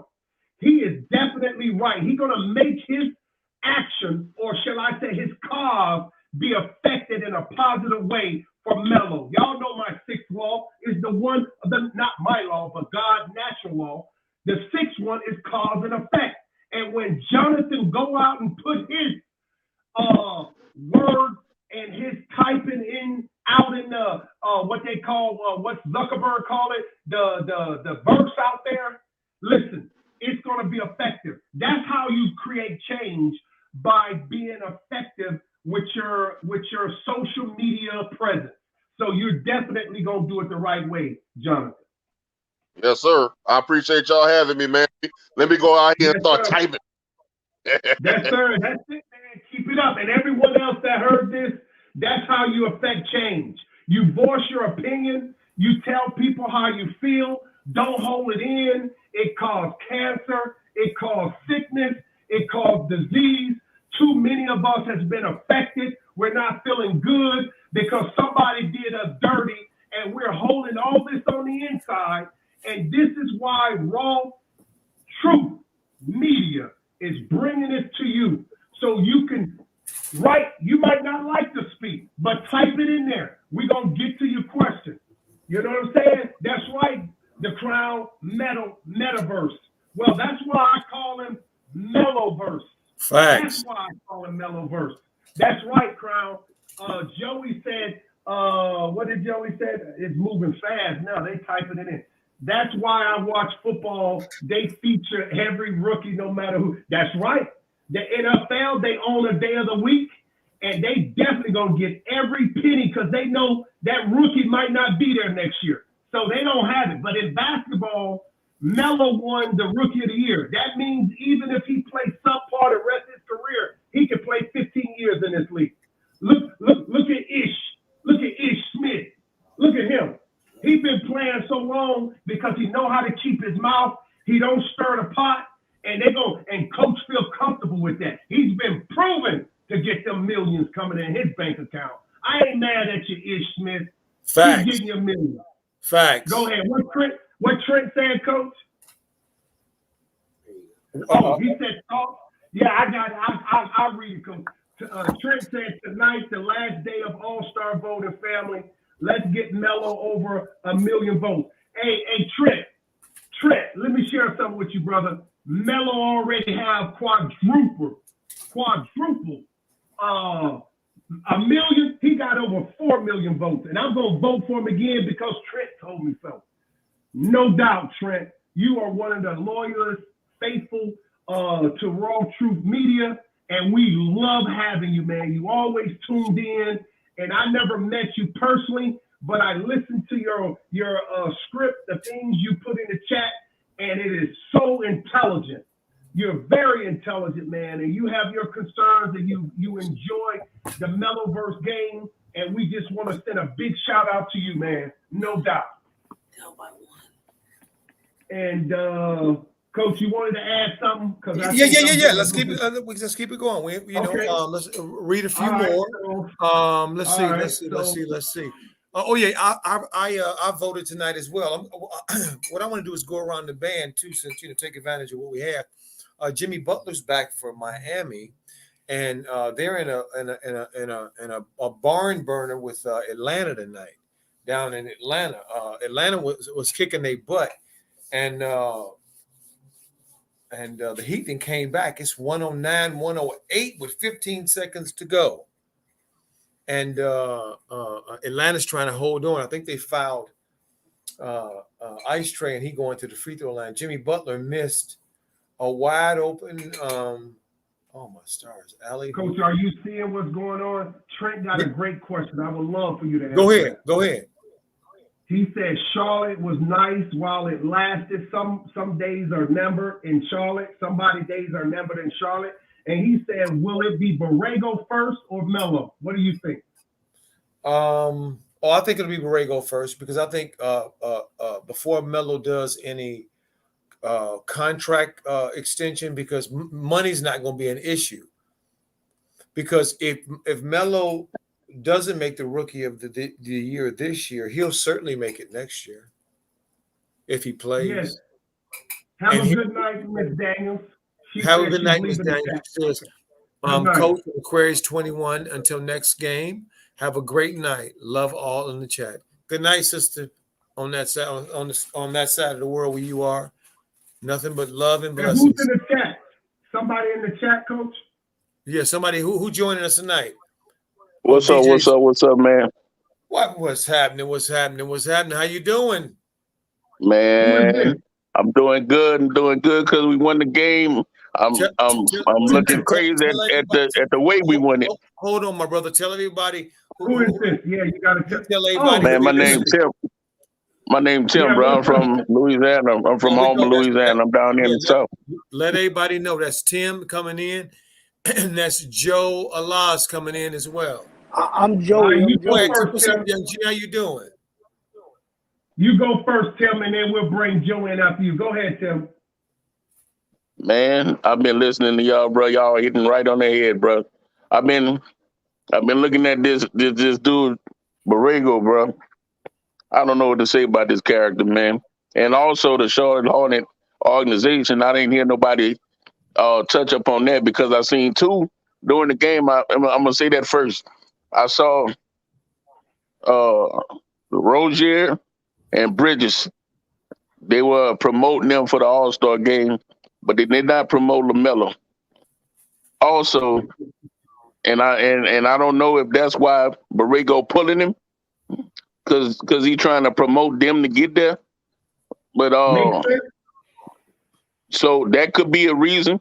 But I never ever seen somebody get in the game and at halftime have the type of stats that 8. What he had like seven assists. Absolutely. Seven. Like you, he's controlling the tempo. Yep. He's the reason they're up by so much, and his activity on the court is unsurpassed by anybody playing tonight. And you come out of halftime, and that's the stunt you pull with this dude. Facts. Like I've seen enough of it from the beginning. From the beginning of the season, this man been trying to control this dude.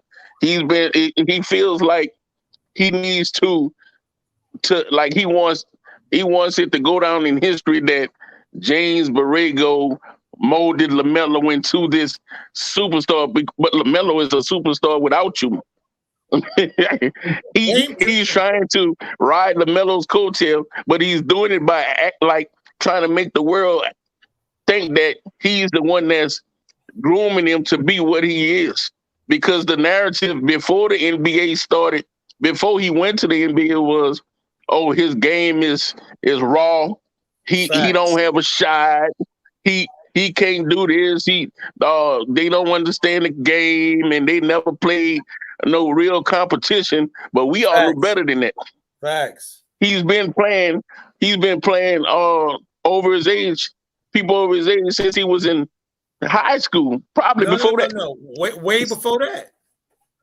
Yeah, in the yard. He playing his brothers. I mean, come on. Just the fact that you got two brothers that's that good is enough. Like Michael Jordan, he couldn't beat his little brother. My brother. What's up? Lonzo's 4 years older than LaMelo. That's quite a bit. Exactly. They shouldn't even been on the same high school team. Exactly. Hey, Tim, mute for a second. Mute for 1 second. We want to see what Joe got to say, and we're going to bring you back. Go ahead, Joe. Joe Alas. Are you there? You got to unmute yourself. Hello, my fault. Okay, there you go. I'm at work. Go ahead. I'm at work. So I just want to ask y'all one question. Oh, okay. Well, wait a minute. Hold on, Young G. Tell us who you are. Oh, my name, I'm Joey. Okay, but I Okay, don't know how to change my name and shit, but yeah, I fuck with and we appreciate you coming in. What you got to spit? Yeah, no doubt. where you know, I had to jump in real quick. I talking bare facts here. So I want to know if they can really, like, forget the All-Star, if they can really make the playoffs. Like, could they really beat a Yeah, team they're in gonna the make first the playoffs. round? They're gonna make the playoffs. They're gonna get in the top 8. They'll get in there. Now, will they win a game? I'm not sure. They will make the playoffs. Thank you, Joe. Go ahead, Tim. Yeah, that's it. I'm Okay, about to go hop ahead. out. Yeah, I'm about to stay in the stream, though. Oh, Yes, go sir. ahead. Go ahead, Go ahead and Tim. mute yourself out. Appreciate that. I'm 42. I've been watching the NBA for a long time, and that's what I grew up with. I'm a football fan, but I'm an NBA fanatic. Been to the Forum. I'm from Louisiana. I've been to the Forum. I was a Laker. You notice I didn't say fan. I was a Laker. I ran with Kobe. We 1 month apart. I watched him play his whole career. I stopped being a Laker fan when they pulled the stunt of trading away all the young players and brought LeBron in. And I love LeBron, but like to see all of these young stars across the NBA getting a green light in the era where they giving people that straight out of the school straight draft picks the green light over teams, and this is one of them teams that's a green light team. Facts. But you holding this man back, he playing 20 minutes, 25, 26 minutes. Like in what earth where the NBA is? When I was growing up, people watched the NBA because they said it was fantastic, because fans want to see people that can do stuff that they can't. Lamelo is one of those players. Michael Jordan was one of those players. Kobe was one. Like, we ain't coming to see regular basketball in the NBA. This is entertainment.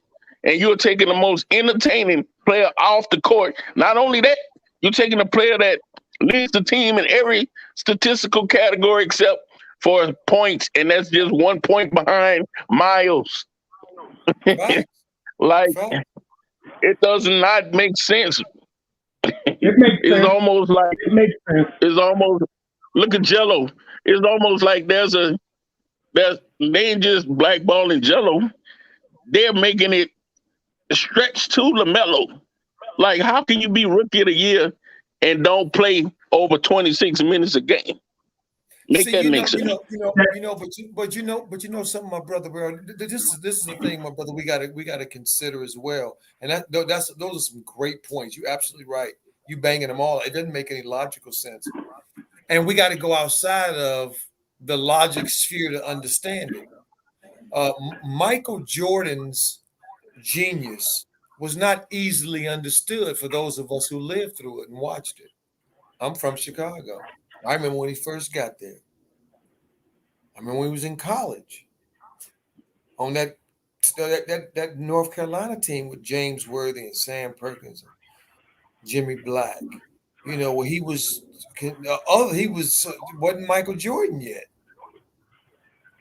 See, and I remember how he felt and following him about how the older players made him they resented him jumping the line. If y'all remember, Michael Jordan's the first basketball player to have his own shoe. Magic was Converse and Bird and them was Converse, and they had it together. They didn't have it separately. And the older veterans resented him getting his own shoe, and they felt he hadn't deserved it. And we all know that that's a cyclical thing.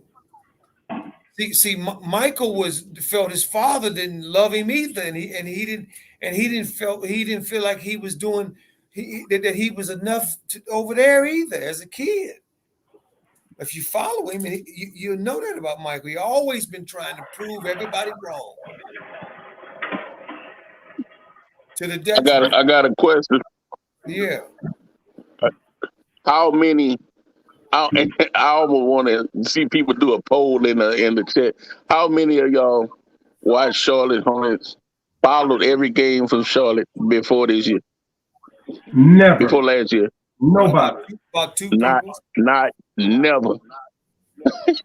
Never. There's the only reason that people watch Charlotte Hornets games. I promise you, Charlotte Hornets games. I got league pass. Got to be I'm gonna look it up when I get off here. Got to be one of the probably the number one team watched. And they know that. Listen, Tim, this is a money play. It came from above. First, when the kid the kid fell in their lap. And the kid signed with a competitor. The competitor of a brand shoe that counters Nike is called Puma. Okay? That's the first mistake. Not mistake, but that's the first challenge that he had to face. That you got to overcome. Okay? Overcome. And all last season, they was micromanaging, and he played so thrilling. He fascinated so many people. Media was voting for him. He got hurt, and they still voted above that. And he made not only the number one rookie in the NBA, he won Rookie of the Year. When that happened, they extended this coach to say, you know what? We feel you the best person to hold this kid down. But we're going to extend you, but you got to make sure this kid do not take it over, because his following is so great and they resent his father before he ever came into the league. So anytime I want to punch his father, I punch Melo in the gut. I punch him upside the head. And then his teammate has been jealous of friend that he say personally because he's so young yet. He don't know that Rozier is selfish. He don't know that yet. He still try to get him the ball. Gordon probably said 5 to 10 words to him all last season and this season. Gordon don't talk to him. Okay? So Rozier gets close to him to know how he feels. And plus, Rozier like them little lady folks, and Melo got all the little girls running behind him. So Rozier's picking up them crumbs. Trust me. So now you have teammates. You have his dad. You have Puma versus Nike. Okay?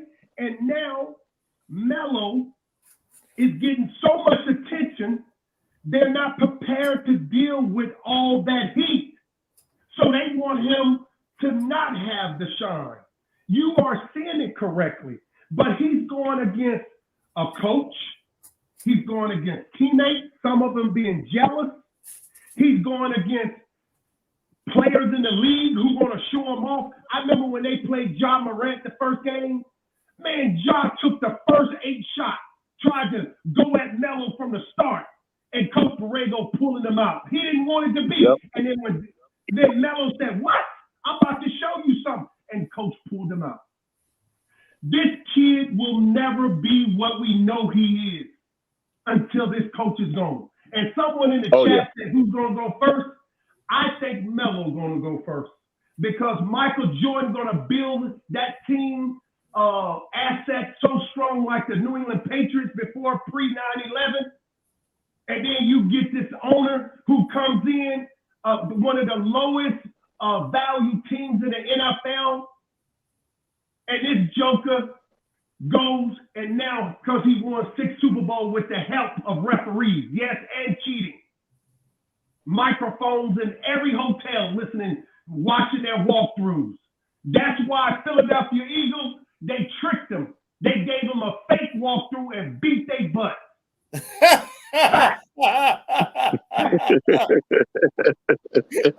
Bro, that's so crazy that love is crazy that you can see that, like, people that watch the game.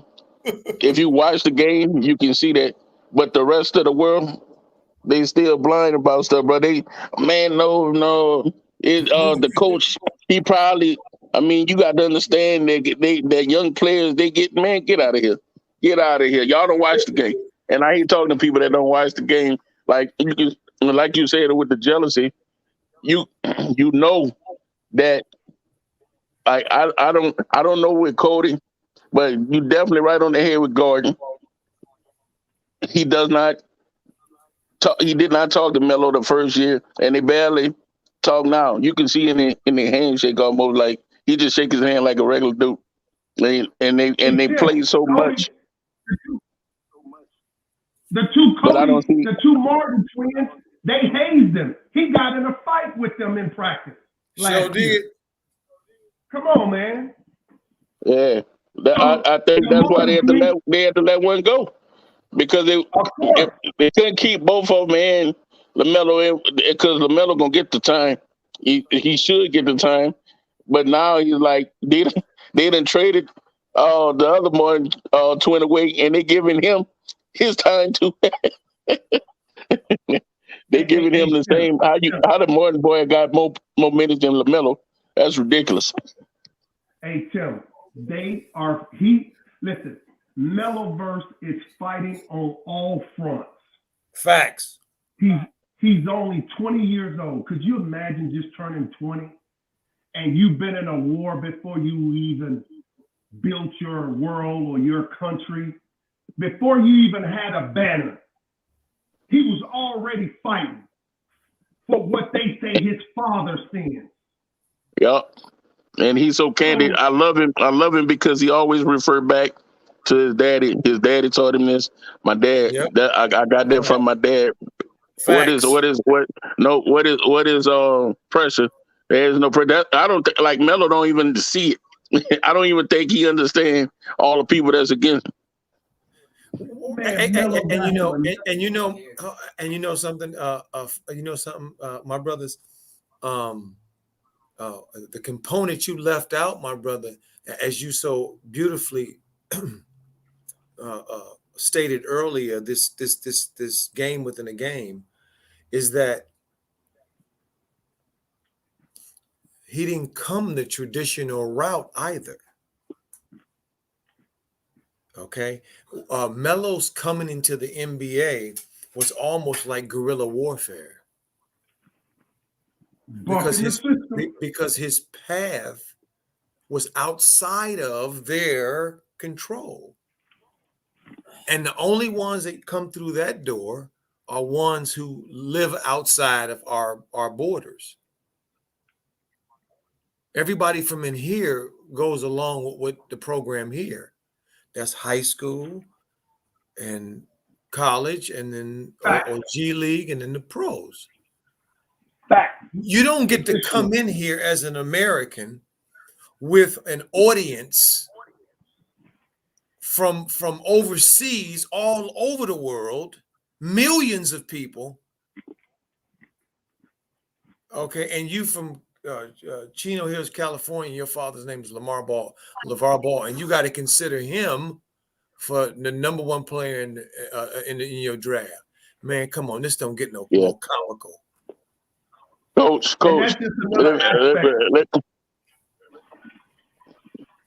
let me put this out there too. Go for it. Who they drafted in the first round? Book the Cook. That's right. Book Knight and Kai Jones. And Kai Jones. Right. Well, whenever they play, like this man is a control freak. No, without a doubt. Without a doubt. Go ahead, he does. I think that they have not played. That's a part of like. This was the first time we saw it tonight. They played a few games, but it's always right with no time left on the clock. They just got to dribble the ball up.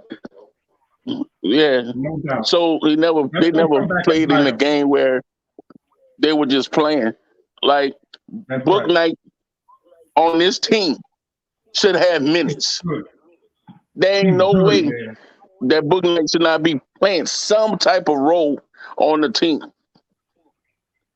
Kai Jones, I think he need to be developed a little bit more because he's a turnover factory to me. But he has the talent.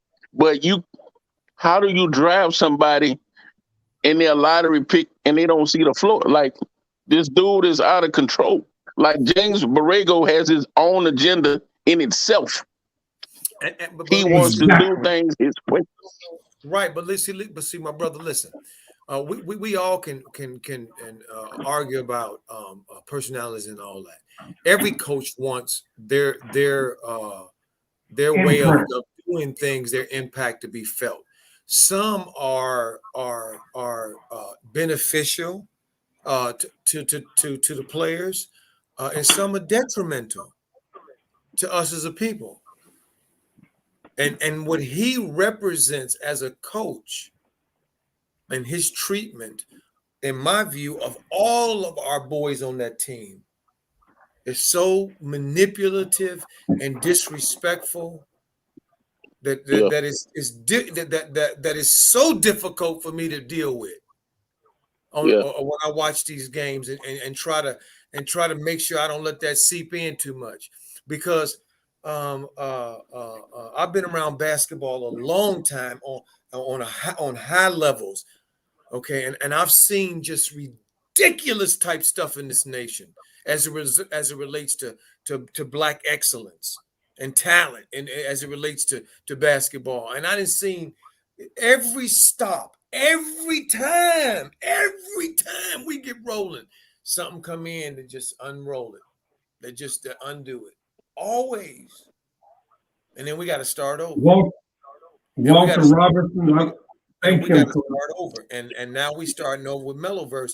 And many of us, whether we know that or not, but we can feel that this is something special, and we don't want it to get lost. And I think that's what it's about, because Malcolm X said it one time, some years ago. He said, when the Black man when the Black woman wake up in this country to what is really going on, they will realize that they're one. No doubt. And we know which people he was talking about at that time in this nation. We're still the majority here. Most of us here are those people. So hold on, let me finish. So we have as Malcolm said, what it's going to look like is when something happens to a Black man somewhere in this nation of unjust, Black men will feel it all over this nation, and it would make us. We will get stirred when a Black woman is treated unjust. Black women in this country and Black men in this country will realize that we are one, and George Floyd brought us to that moment when many of us all over this country felt like George Floyd. We felt that attack. See, so this is deep. This ain't just on the basketball level. This is heavy duty, deep stuff we're in here uncovering and dealing with. But when you recognize and get the calling that you're supposed to be a vanguard of one of our avatars, one of our special ones to come through, and you feel you've been called to do your part, then do your part. And that's why we thank Walter Robinson for $5 in Super Chat to help grow the nation of RawTruth Media. He says, this coach will let everyone shine on weak teams, but can't let Lamelo get off. BS. Facts. I feel that. We all feel that frustration. Seeing Melo's body language was ridiculous. For almost over a year and a half with this organization. See, whether he's played or not, family, he's been with this organization a year and a half in basketball terms. And for this kind of nonsense to be going on, and one of the Crown put it in earlier that Lamelo was voted number 3 in the top 25 and under in the NBA. This should be number 1.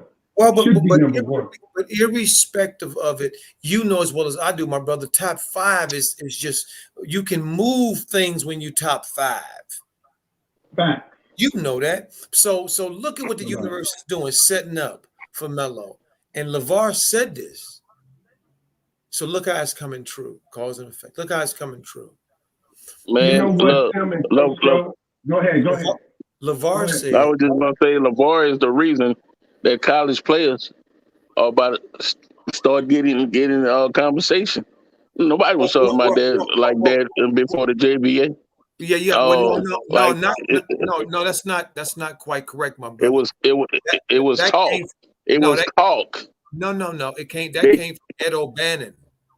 That lawsuit. Ed O'Bannon helped LeVar. He was on LeVar's team.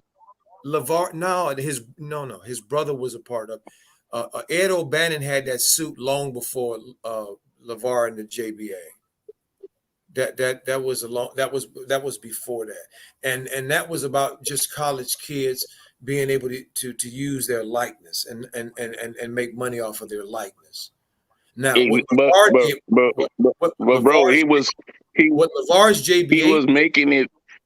LeVar's JBA did in terms of the NCAA is it gave top players an opportunity to not go to the NCAA and go to the G League and make $100,000 like Jalen Green did, and the kid from the Golden State Warriors did, Kuminga. They got them kids got paid legally. So think about this. So LaMelo went there, but they wasn't looking at LaMelo as a top prospect. Imagine somebody like Zion going there, and like it would flip everything on his head, because now you got somebody that we know is a potential number 1 draft pick that played in this league, that go to the NBA and has the talent. And not only did LaMelo have the talent, he is shining over the talent that's there, over people that's, like you say, in the top, in under 25, he ranked number 3. Like, he's playing over and those games were good games. In the JB, I watched every last one of them. It wasn't like it was trash. I mean, that's how people say they didn't have. Every company has to start somewhere. Fact. You don't start at the top, so you have to build from somewhere. So it's not going to be like the NBA. It's going to be what it is. This is how it started. And if they would have had, if we can get support behind that, because when you start getting people like LeBron and them are stars to start supporting and stuff, then you got so many players around the country. I got a cousin right now who's fighting with his coach. He's on the D1 school. He goes to Nickel State, and his coach, he in a place where it's just like LaMelo. His coach does not. He pulls him out of games. He's the best player on the team. He's the most athletic person on the team. He should be playing the 1. He got him playing the 2 guard, standing in the corner. And it's like you don't have a voice on these teams because everybody on the team is looking out for themselves. And that's why LaMelo having so much problems with Borrego, because everybody on that team, they will not speak up for him because they all trying to get in the game too. Facts. That is a fact. They're not. Cody ain't gonna say, "Oh, don't put me in. Play LaMelo." You gonna just play as long as you don't let him. Facts. So it ain't their fault. But that's all on James Borrego. That's right. Well, Tim, look, if you guys remember from the game, that when it was Melo on the floor, Book Night, Thor, Nick Richards, and Kai Jones, I thought, wow. Remember I said, look at this lineup. Look how big. Look at this lineup. And JB got him out of the game quicker than nothing. Go ahead, my brother. Yeah, I was trying to point out something about it all, in a sense that with this coach philosophy, it had to have been given the authority from the one place of ownership where this man is one of the most compulsive what do they call? He's known for being a competitor, compulsive competitor. So his ownership and his face alone was supposed to be enough for Charlotte to keep fans. That's what they sold people when he bought it from Bobcat John. Because don't forget, he has a big, some rich boys from another tribe own part of that team too. He's not the. Let me stop. I ain't gonna go there. There are other people that are part ownership. So don't think like Bomber out in the Clippers that he owns it outright. Okay, there's other people have stake in that company. Yeah, but he has majority share, right? No doubt. Right. Hold on. But and the people he's in his group with him, he picked them, didn't he? No, these are investors that gave the money back to him when he bought the team. So look, he set up. The person was Mr. Johnson. You know, the ebony guy that owned that magazine and the hair product to that. Okay, one of the richest black men right now in America. He's a billionaire, right? So he bought that team from. Okay. You know, if you got. I'm stepping out a second. I'm stepping out a second, guys. Okay, go ahead. I got you. So Tim, listen. It's like this. The fact that this face of this franchise has not been passed over to Meloverse is because the owner of that team has his face there. That's why they say you cannot serve two gods. Either you're going to love one and hate the other. So, Jumpman, as they call it, or shall I say, Air Jordans are the brand in that building. So this boy is going up against politics. That's all that is. Because if it was Josh Giddey in Meloverse position, Josh Giddey would be playing all types of minutes. Borrego will have him out there for 40 minutes. Oh, you're a rookie. Get out there. Just run. So there's a lot going on with this young kid. His dad on one front, he's fighting. Going the untraditional route, Coach Joe said, on the other front. Him choosing what NBA is all about the shoes, because the owner that he plays for had the commercial. Look, I never even thought about that. I never even thought about that. Look, because Michael Jordan ain't making no money off of LaMelo with this brand and stuff at all, not a dime. And if Melo, so why does he have? So that means that he has no interest in LaMelo's interest. Of course not. And he's going to build his brand like he had the race car guys there, Kyle Busch and Bubba Wallace promoting his race car. He knows people got that league pass and they the highest watched team. They're going to get as much profit and squeeze as possible. That's why I know he's going to turn him loose when his contract. I really believe this. I could be wrong. It's just my opinion. Like you have an opinion, I have an opinion about it. I don't see the kid playing after 2 or 3 years in Charlotte because the market, the platform is not big enough for two guys. I'm using it in a more literally. Yeah, I understand what you're saying. The people want Melo, and Jordan wants the people to want him. Well, the people already accepted him. Okay, what Jordan is going to do? He's a savvy, clever businessman. You got to respect him for that.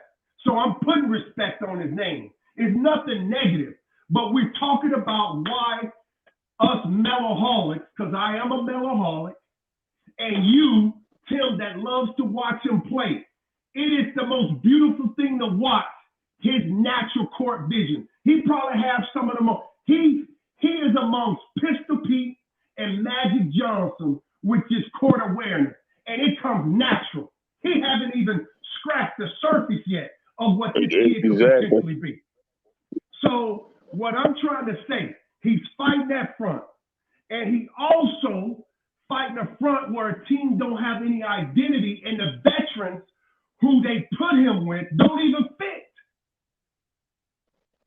Plumlee, or Clumsley, as Coach said, he fit more with Melo than Gordon. Yeah, he can't catch, but at least he'll run the floor.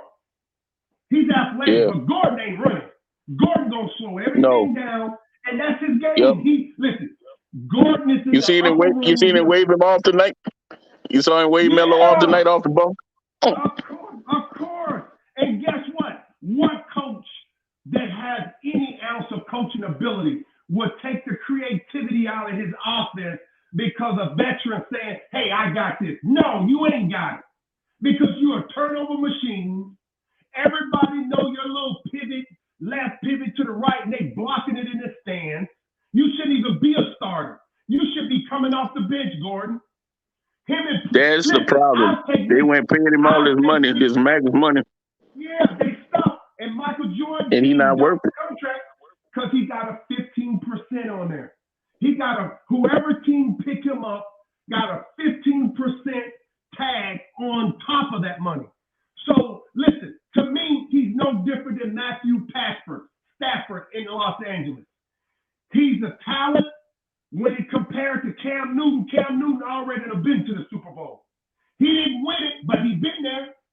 Now, after 13 years, Matthew Stafford finally gets into the playoffs and won one game. And he only did that because the referees know it's good business for the Rams to win for Los Angeles and California. This is all money.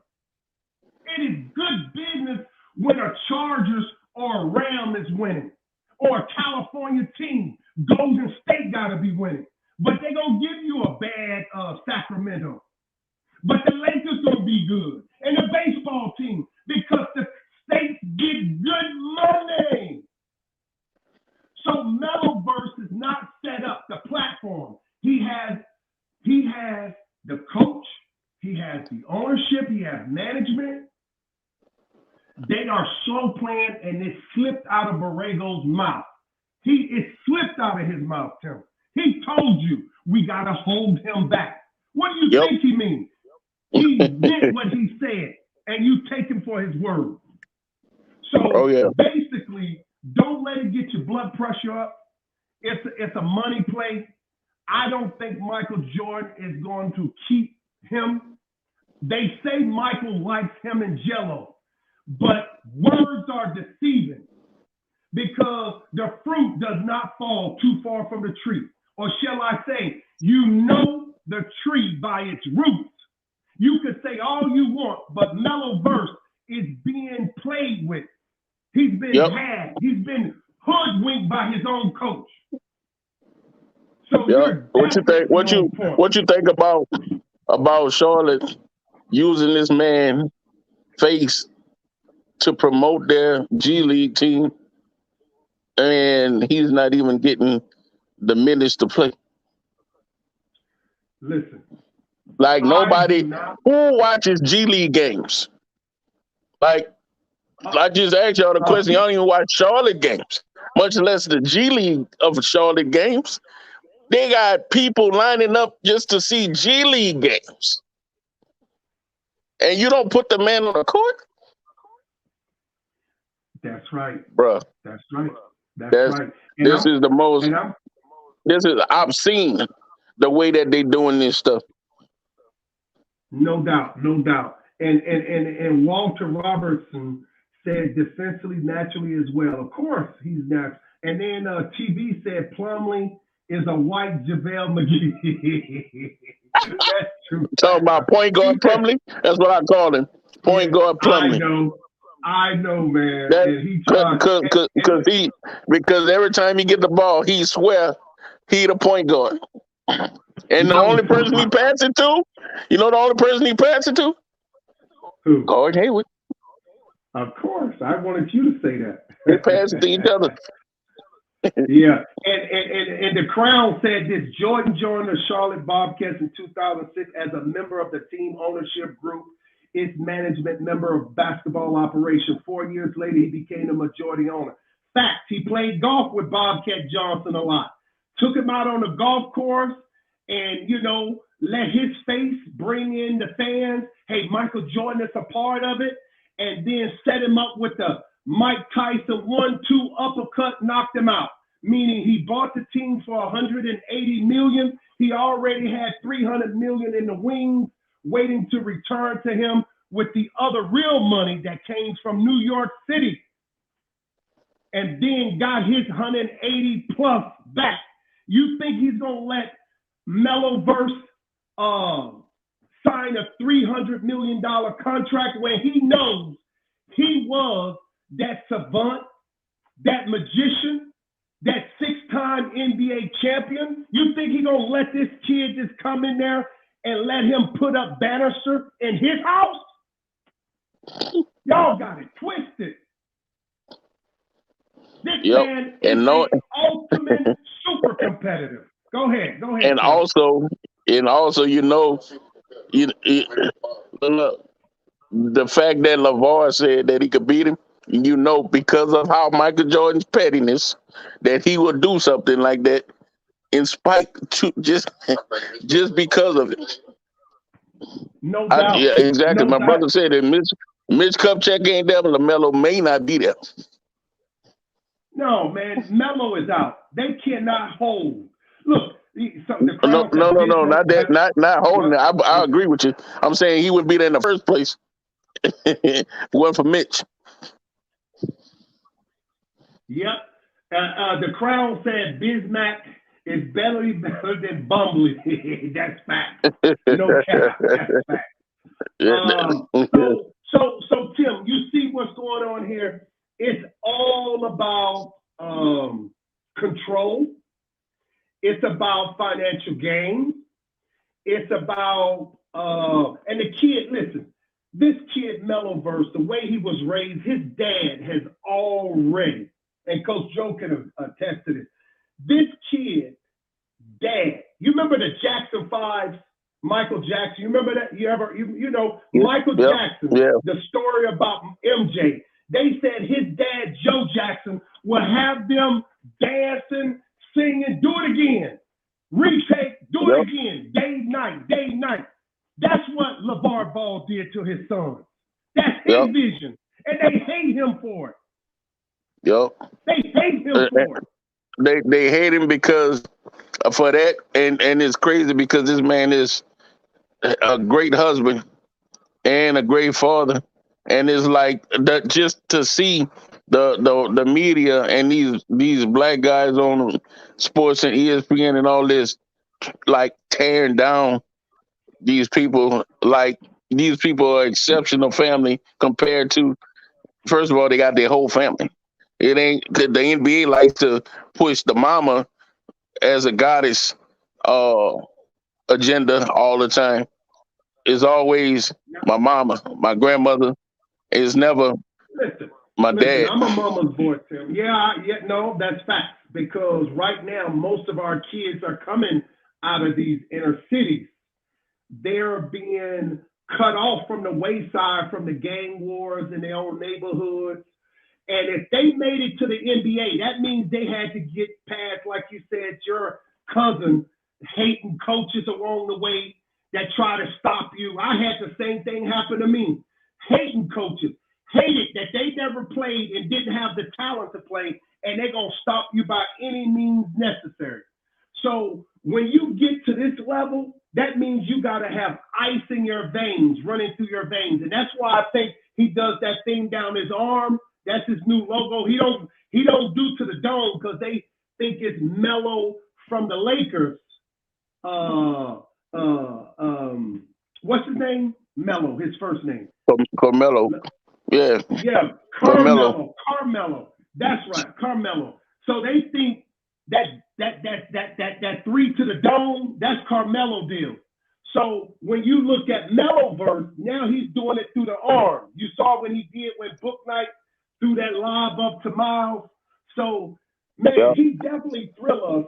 And I'm gonna say this, Tim. Listen, man. I want to give thanks to the intelligent chat. I want to give thanks to all the wonderful comments. You know, Matthew Stanley said, and he will bring the city a chip. Yes, any city that he's playing. Go ahead, Coach. No, go ahead. Go ahead, I'm Coach. just listening. Yeah, my brother. He's definitely going to bring a chip, but I don't think it's going to be to the Hornets because the Hornets are not a market that the NBA is ready to put enough. You know, listen, let me share something with you. So wait a minute, hold on, my brother. The Super Bowl. Wait a minute, hold on, my brother. Got some static coming through. In other words, what you're saying is that they don't have the infrastructure for it. There you go. That's it. Take it from there, Coach. That's exactly what I'm saying. Yeah. They don't have the infrastructure for it. They're for some anomalies to come through every once in a while.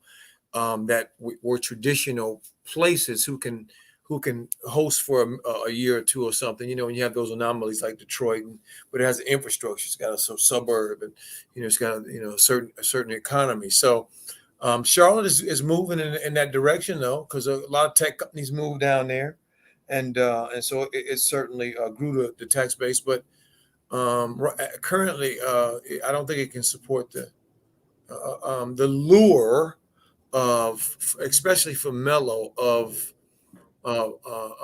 just wanting to travel, just wanting to have a change. I believe it's in his blood. I believe his father put, by having him travel like that and get and learn to sock straws and all, learn what the experience is about. You just don't get to go home and finish everything you start. It really prepared him in a way that he is a one-of-one. Because I remember the first kid, Brandon Jennings, that went over to Europe. With the help of Sonny Vaccaro and an Adidas guy, and the NFL punished him and stayed on him for a long time until they ran him out of the league. He was only a couple times. I mean, a few years. I think he made his first contract, maybe a couple more, but he scored 55 points as a rookie in a game for Milwaukee. He could play. He could go. But they punished him for not waiting his turn and trying to jump the line, and not do what ignore them saying, look, if you go that way, you're gonna wish you didn't go that way. I remember Brandon Jennings in Milwaukee. He used to put up big numbers. Yes, big numbers, and I knew Brandon from a child, so. From a kid and watched his growth and up close, and he was a special kid with the ball, a special kid when it came to basketball. Well, and when they got a hold of him, they tried to turn him into something else. Walk the line. If you don't walk the line, then that's right. That's right. Hey, they find a way to derail you. That's right. So hey, Tim, the NBA is an international business now. So when you talk about the NBA, you got to think of countries like China, Israel, Brazil, Canada, all the different countries, England, all the countries around the world is more of a fan of the NBA than the NFL.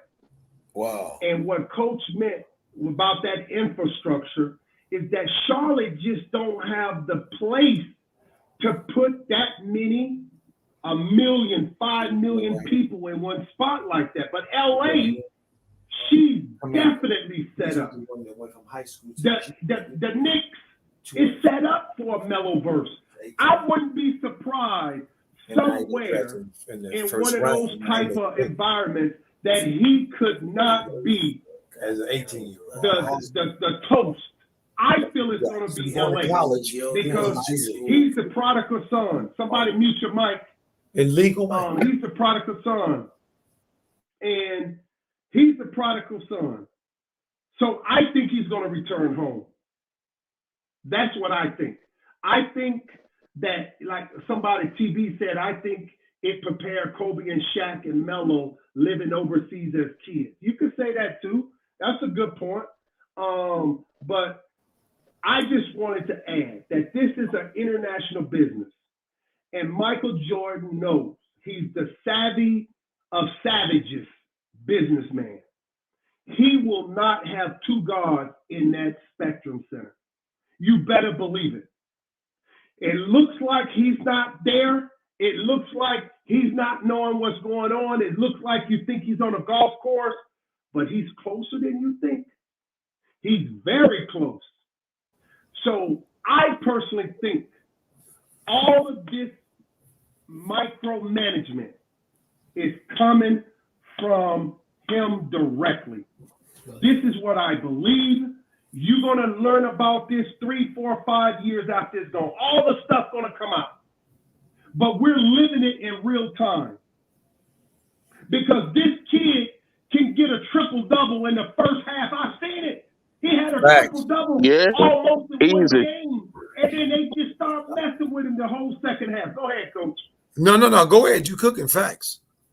So you're talking about a kid that has been shaken.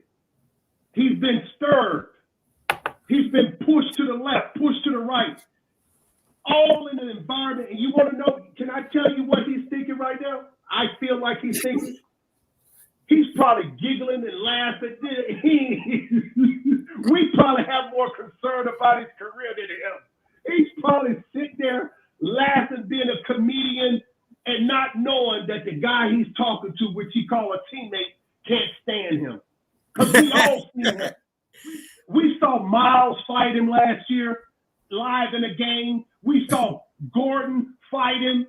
We saw PJ, everybody. And guess what he gonna do? He gonna giggle and laugh. Hey, man, did you see that? Did you see that girl in the first row? Man, this kid, that's what makes him special.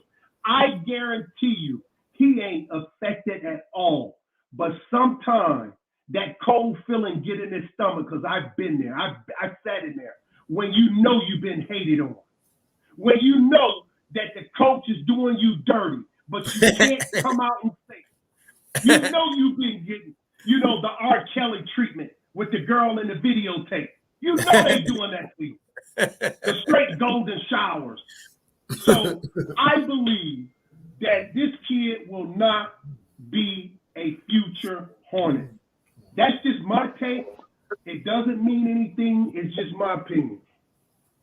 Yeah, I think that's what makes him a one of one. You know what I mean?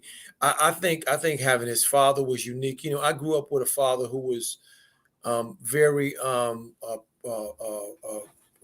prominent in our family, and he was a military man. He was in World War II, and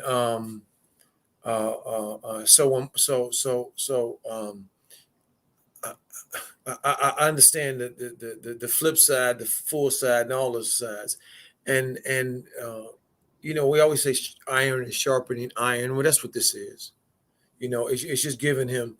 Who said that? Somebody said the more ingredients you have in your soup, in your gumbo, the better, the thicker it is, the better it is. And that's all Melo getting. He just he didn't sing so much and been around so much. He just, you're right. I hope he don't feel none of this. I know he just laughing, having a ball. Okay, yeah, but he is, man. Hold on, but he got JJ with him, and he know better. That's a great point. He got JJ there. He know better, and he let him know better. See, listen. When you got two older brothers and both of them and one of them is a professional athlete as well, and the field you going in, you ain't going in blind. You know what's coming. And when you feel like you've been groomed for it, Tiger Woods, when you feel like you've been groomed for it, Kobe Bryant, then you say stuff like what Melo said the other day in the press conference. When he said stress, they asked him, was he nervous for any situations? Yeah. No, he ain't nervous. He might be trying to, walk that line that JB then drew in the sand, and he is trying to walk the line, and that's why we don't like it. We don't like that walk the line crap. Yeah. See, check this out. You know what I mean? So peep this. He know what's going on. He gonna make them pay. That's why he gonna be in a Laker jersey. I said it last year. I'm gonna say it again. Oh, okay. So, I'm Trae Young. Trae Young got green light, right? Do what he wants. Yeah. Neon light. 28, 27.5, 10 and 4. Fact. And 35 minutes. Mostly Melo garbage. And 35 minutes. 19, 8 and 7, and 5 less minutes. Right. Trae Young got 2 more assists, and Melo got 3 more rebounds than him. But the points, Trae Young got like 9 more points than him.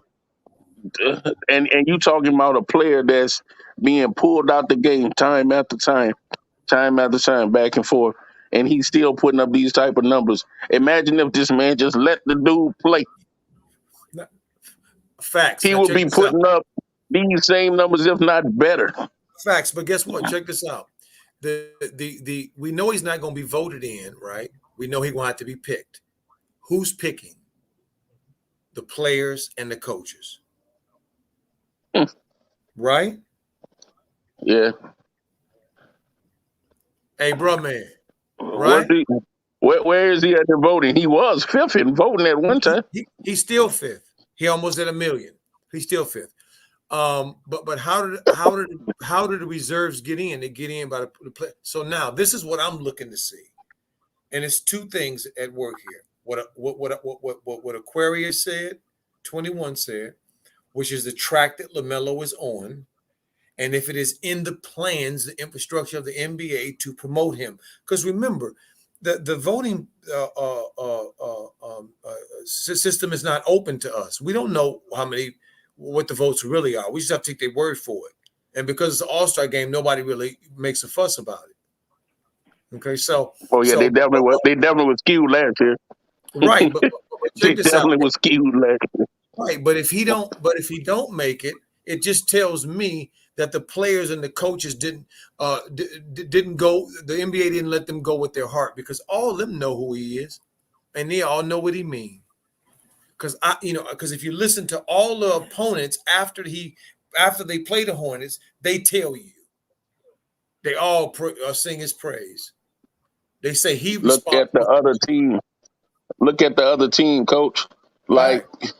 Who trade jerseys with? Who does the other team start trade jerseys with? Facts. They ain't trading jerseys with nobody with Terry Rozier. Facts. They ain't trading jerseys with no Gordon. Hey, what?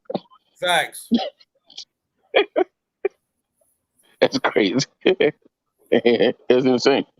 It's insanity. No, it's crazy, but we know we live where we live, and this makes sense. It make dollars and cents, so that's why they do it. Because if it wasn't making dollars and cents, they wouldn't do it. They would stop, and they would do something different. And that's 2 ways for them to stop: us to be awake and put pressure on them and do what we're doing, and those that are like us. And the other point is to the other class of us to do it. But we always have to be trying to make this thing better, because it's our home too, and it's damn sure our game. Y'all from North Carolina? No, heck no. I'm from Chicago originally. I live in Los Angeles. Okay. We from the rap. I never watched Charlotte before. I never watched them like that before the last 2 years. Their announcers, Chris and Dale, they need an award, some kind of award for the best announcers I ever heard in my life. Yeah, they do a good job. They really do. And Melo gave them that prop when he first came in the league. They make watching the game that much more enjoyable, bro. Hey Tim, listen, I want to. Tim, wouldn't you would love right today if you heard this news flash? Breaking news, NBA, Kyrie Irving traded, even swapped for LaMelo Ball. Oh my God. That would be oh my God. What? It'll be like somebody won the World Cup. That would be great. That would be great. Oh my God. No. Melo got traded to the Nets for Kyrie. What? Of course. That's the answer. Next 3 championships. Oh my exactly. God. What a difference. Don't you think? Hey, what a different stream we be doing. Go ahead, my brother. Hey, Coach Joe, wouldn't that be the type of player this Coach Borrego deserved?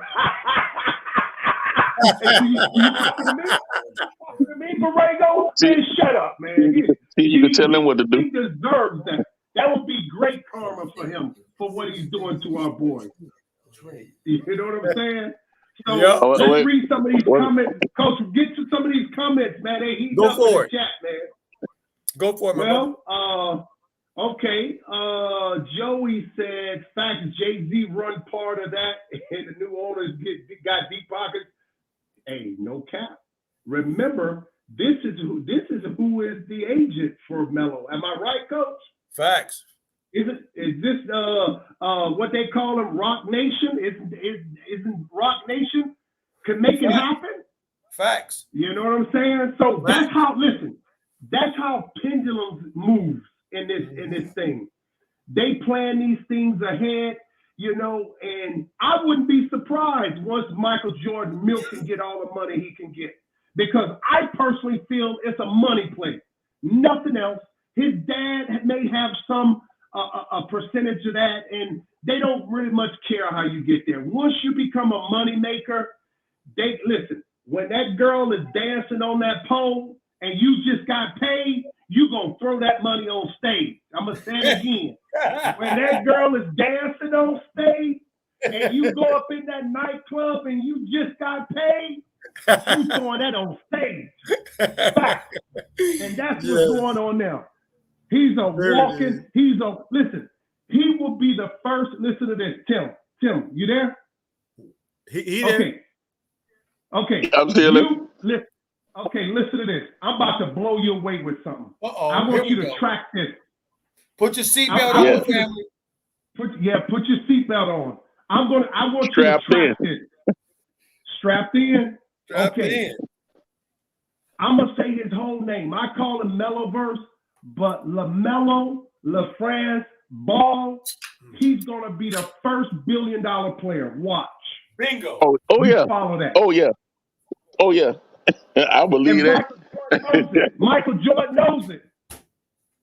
Could you imagine time traveling? Could you imagine time traveling right now into the future 10 years from now? And Puma is the big name. That's what happened to Converse when Nike kicked them in the butt. Michael Jordan knows this. If I know it, Coach Joe know it, and you know it, you damn sure know everybody knows it. So this boy with them shoes, the kids love him, man. The kids love him. He's a rock star. The kids love him. My mother and father watches LaMelo Ball play basketball as much as I do. I have league pass. My mama called me. My mama come tell me sometimes. My dad like, you know the game on, huh? You ain't got no game tonight. And then and look, and that's all because of these dudes, the Balls. Like it's made my has my mama watch the Ball in the Family. She watches the show. She watches the YouTube videos. She knows the YouTubers. She know Ball Facts. She know AB the Hero. She know these. She know who these people is. Like she comments on their threads. When James Borrego and somebody do something crazy, she comments. She goes on Instagram, and my mom is 60 something, 66 years old. She's smart. Tell her Aquarius 21 said you're a smart woman, because she knows when you add your concern through social media, it's going to go all the way to that owner that's in the same building he lives in. You don't think every time that boy brings someone in and out of that building he don't know? This boy's under a microscope. He's probably on that list of people that you gotta watch because he got so much influence on the kids. Long as you persuade the kids in the direction they want, he's good.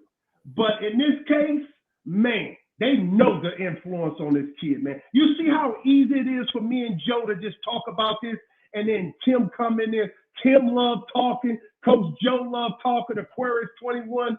Man, we having so much fun because it passes time when you see a prodigy. See, you Go ahead.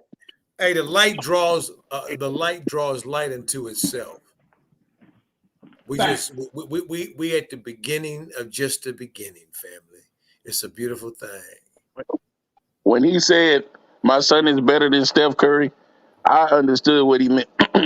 What he was saying was when y'all see when this thing bloom, when this caterpillar become a butterfly, y'all gonna see something y'all ain't never seen before. This boy been playing. He's been playing with people that's 4 or 5 years older than him his whole life, and he's been spectacular. He's been entertaining. He has his older brothers, all of their qualities, his dad qualities, and put them in the one player. And when he figure out everything and figure out how to manipulate the refs and how to in certain points of the game to do certain things, and he's really giving the green light. Oh my goodness, it's gonna be trouble. Welcome, DJ. Come on in, man. I'm on break. Can you hear me? Go ahead. Here go DJ. Hold on real quick. My brother, how you doing? Good. I'm on a quick break. I just wanted to say you brothers are doing a great job, and shout out to Timothy. You're doing your thing as well. Also, Crown. I don't know if that was Crown or not, but I saw a bunch of spam messages. Make sure, and moderators, I want y'all to listen. If someone's putting links in the chat, spam messages, put them on timeout. You hear me? Thank you so much for that, DJ. Thank you, DJ. Yeah, we'll remind them. I'll remember that too, to start reminding people of that. Because I appreciate y'all having me on here, man. Yeah. Thank you. We appreciate you, my brother. Thank you so much, man. I appreciate every single one of you, man. Take care, man. Thank you. And this I like the name RawTruth Media, man. I said so much, man, that my teeth is glistening. You feel me? How that work, DJ? I never heard that one before. Talk to me. How they man. Talk to me. It just had to shorten the name, man, but it's definitely dope, man. But these type of things, I like this formula right here. After the game, it's like a therapy session for the Lamelo-holics and other Hornet fans to give your opinion on what you think, and I think it's dope. And here's some amazing content. Come in here and talk too. Yeah, and here's some amazing content, some authentic content for some amazing brothers, who's just sharing from the heart. It's a beautiful thing. On a divine appointment. Exactly. And before we close the stream, I got to say this before I head back to work. JB is trying to ruin LaMelo Ball. JB fans, I know this is y'all guy, but come on now, 26 minutes, and don't tell me about fouls, because star players play through fouls. Don't tell me about missing shots, because I've seen a lot of point guards having 7 for 27 games. Yeah, LaMelo had 1 turnover, and you're trying to punish him, and at the end of All-Star voting, ironically. Facts. DJ, you know why it's a problem? Go ahead. It's a problem because LaMelo will have a legacy, and in his legacy, the first 2 years of his career, he has been held back, just like number 24, and number 8 was held back in the beginning of Facts. his career in a different way. Facts. That affects your legacy. This is Facts. going to hit the numbers, the points, the rebound. When he's trying to achieve something, this gonna affect it. Facts. MJ knows that. The owner knows that. He knows it. And listen, about this all-star thing, listen, guys, we're in the East. You don't have Steph in the East. There's no point guard doing it as good as he is under the circumstances. KD is hurt, okay? James Harden is having a very dismal season. Kyrie done missed the whole year. When they talk of these names like Van Fleet and Garland, man, come on. No cap. Facts. These guys ain't even on the same level. Facts. There's not one point guard, hero down in Miami. Are you kidding me? There's only one point guard that's going to play a lot in the All-Star game. His name is Meloverse. Go ahead, DJ. I know you got to go. Facts. Yeah. He DJ's went left on already. So that's what I see. Coach, Yeah, go speak ahead. on that, Coach. Yeah. I mean, Speak on it, Coach. See that's why I said, the inside, the outside. When the inside, when the outside start, and that's us.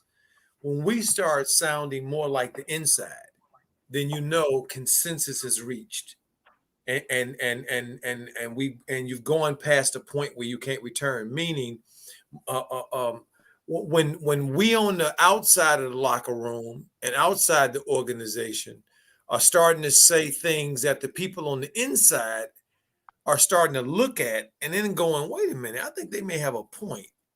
And they starting to make concessions for, we know what the deal is. See? Yeah. And that's look, I want to say one thing, and I know this is LaMelo, but this was the number one. This is what turned me over the edge. And with Borrego, when Kelly Oubre was about to set that record with 5 minutes left in the game, and he took that young man out of the game, I know that dude was something wrong with this dude. Right. Right. You got Who it, does man. that? This man may not out of all of the things that you can achieve, he's not an all-star. He's not there's only certain things that he's going to be able to achieve being the type of player he is.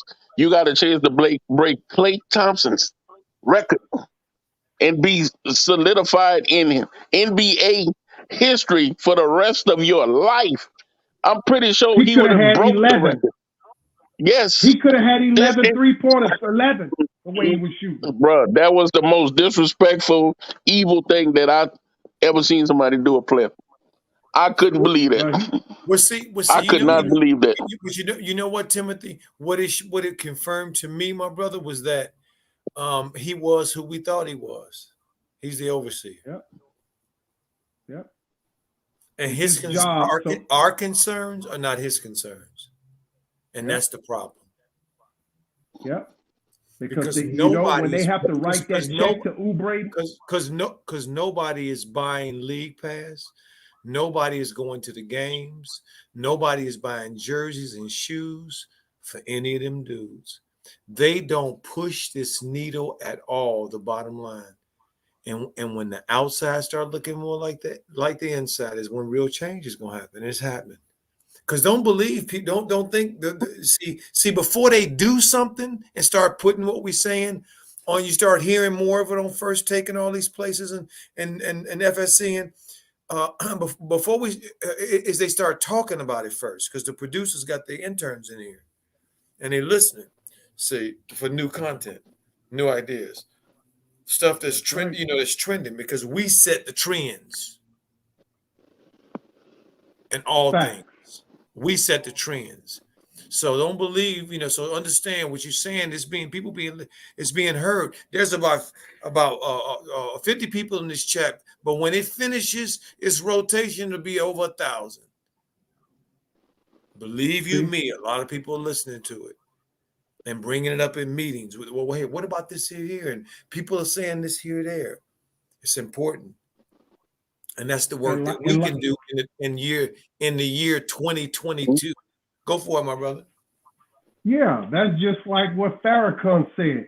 To be the real burden barriers for the real citizen of this country. You know, we are the burden barriers. Melo verse is the burden barrier. He's carrying all this weight. The people, like Coach Joe just said, that's carry this country. It's the everyday people like you and me. Look at you, Tim. You made your presence and the other people that enter into the room. You shared your concerns and people received it. You sparked a new fire with new information. So look, no one person knows it all. And if they do tell you, they are lying, a hypocrite. So we are delighted to have you in this chat room, voicing your opinion and sharing your beautiful story about how your mother and father, another generation from this young generation that's following this kid. But because he has pumas on his feet, is one of the things for him to be the real burden barrier for the suffering. He represents the people of all tribes in this country for what they go through in the suffering. How this coach is treating him. That's how this country treats us. So keep giving your honest, heartfelt, socially opinion, write about it, talk about it. Like the one guy said, I'm going to go the other day, Coach, you remember that? He came in the chat.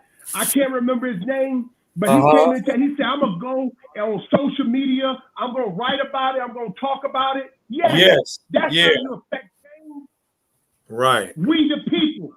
Yeah. You remember, they wasn't even doing that Constitution for us when they talking about all men are created equal. They talking about them and their tribe. That's right. We the people. We Facts. the people. Facts. Tim, you got the league pass. And they know it, but they're gonna make sure you suffer. Because they ain't ready. Before you suffer before the sunshine. There you go. Oh, yeah. It's like a woman giving birth pains. The pains before giving birth. That's what's going on. Because you saw as well as I did. Book the cookbook. Did you see Cookbook out there thrilling us? He's so shifty. He looked like T-Jack. He looked like they call him T-Jack, the receiver that was for the Philadelphia Eagles, #1. What was his name? From California. You talking about the boy from Long Beach, Deshaun Jackson? Yeah, Deshaun Jackson. That's how nifty Cookbook looked out there tonight. And you tell me you can't find minutes for him? He's the most shiftiest guy I've ever seen with speed. He left that boy in his shirt and then did an acrobatic dunk with 2 hands. He didn't just dunk it with one, with the left. He had to rotate in the air towards the basket as he was facing the basket, jumping and twisting in the air, outreach arm of the defender and yoked it on him. Wow. And he can't get no time. It's a tragedy, the ego of this coach. And nobody would know his name. Like, for example, Coach Joe, you said the Oklahoma City coach I don't know his name, but I know his face. I don't even know his name. He was out there. But here we are. He's listening. Oh, they saying my name. I'm alive. Because he knows one thing, Tim. Whenever man speaks his mind, listen to me, Tim. Tim, listen to this. You're going to take this with eternity with you. What I'm about to give you, you're going to take to eternity. I'm about to give you the greatest secret ever known to man. When man, M-A-N, speaks the W-O-R-D, the word, it comes from his M-I-N-D. God speaks. God is speaking. God is present. When 2 or more gather in his name, there he appears. Right now, we spitting life. speaking the word over this kid because we feel like our suffering in this society that we have been for many of years because we ain't in their tribe. And they are so ignorant and barbarian-like, they don't even know that if China, for example, come in here with the red soldiers, everybody gonna get killed. No, you white, you go fight. You black, you go fight. No, China's coming to terminate everything if it escalated to a war. Don't you agree? So, to me, if you're an American, we're one. We always been one. But separation is money. If I could separate you from your brother, if I could separate you from your sister, I can make money off it. My alarm is going off. That's the vibration. Right. I'm 3 rooms away. Go ahead. Go. Yeah, that boy spitting. Look at that, family. Look what he's doing. He got fire alarms going off, all kind of stuff. Because when God speaks, the vibration, I'm going to just turn it off. Now I got to get the Mossberg. No, I'm joking. Listen. What I'm trying to tell you, Tim, whenever you speak something, God is speaking. And until we realize that God is man and he speaks through womb man and man, we are all one. But because separation, division is big business, and when we watch Meloverse out there, we see the politics. It reminds us of going out of our door, front door every day to our jobs, to our different places. And it's just keeping with the same. Listen, this country, if you travel like me, this country is a beautiful country. This country is rich in tradition, sports, art, all types of things. And when you see the egoism, the egotism, the division, the holding back, the, hey, I'm bigger than him, I'm better than her, all that is doing is keeping us away from our true nature. And our true nature is this. If I read a book, God reads. If I talk to Coach Joe, God speaks. If I compliment Tim, God is present. Whether you know it or not. That's why the first natural law is called mentalism. All is mind. M-I-N-D, period. Genesis 1, in the beginning, God created. That means we was with God. If he created us, we was with him in the beginning. John 1, the word was God. The word was with God in the beginning. So when you speak the word, God speaks. And when you speak bad to someone or you speak good, that law of cause and effect is coming back at you. So it's good to speak good about people. It's good to speak good about anything because you're going to get the consequences in this world because of your W-O-R-D. So when we talk about this, Coach, we see the things we don't like about ourselves first and the things we don't like about the world we live in with the politics, as Coach said. So when you come to RawTruth Media, you're going to get God in spirit and in truth. That is the magic combination. And Jesus said, when you lay down your life, then you can live. We tell the truth here, regardless of what the consequences is, because we're tired of the politics. So think about what you're saying, family. Think about when you say it, how you say it, to whom you're saying it. And it's wrong for Tim to pay his hard-earned money to this damn NBA League Pass, and they are taking away his ability to fully enjoy his money through this entertainment field. That's just like doing a movie with Denzel. Watching our Meloverse, how would you like to see Denzel in a movie only for 10 minutes, 15 minutes of a 2-hour movie? You'd feel bad, right? So let us keep pushing the truth, not a narrative we have, because we don't know him personally, like the other guy said. We don't know this coach personally. We're talking about his egotism on the court. And the kid can't defend his own self because he's treading on thin ice because of his dad. He is the real true burden bearer for the sins of his fathers from their perspective. Because then again, they capitalizing on money by separating. That boy wears Puma. He don't wear Air Jordans. That's an oxymoron. That's like putting oil and water together. If you want to know what really happened to the missing person, follow the money trail. If you want to know at the end of the day politics in this country, follow the money. Facts.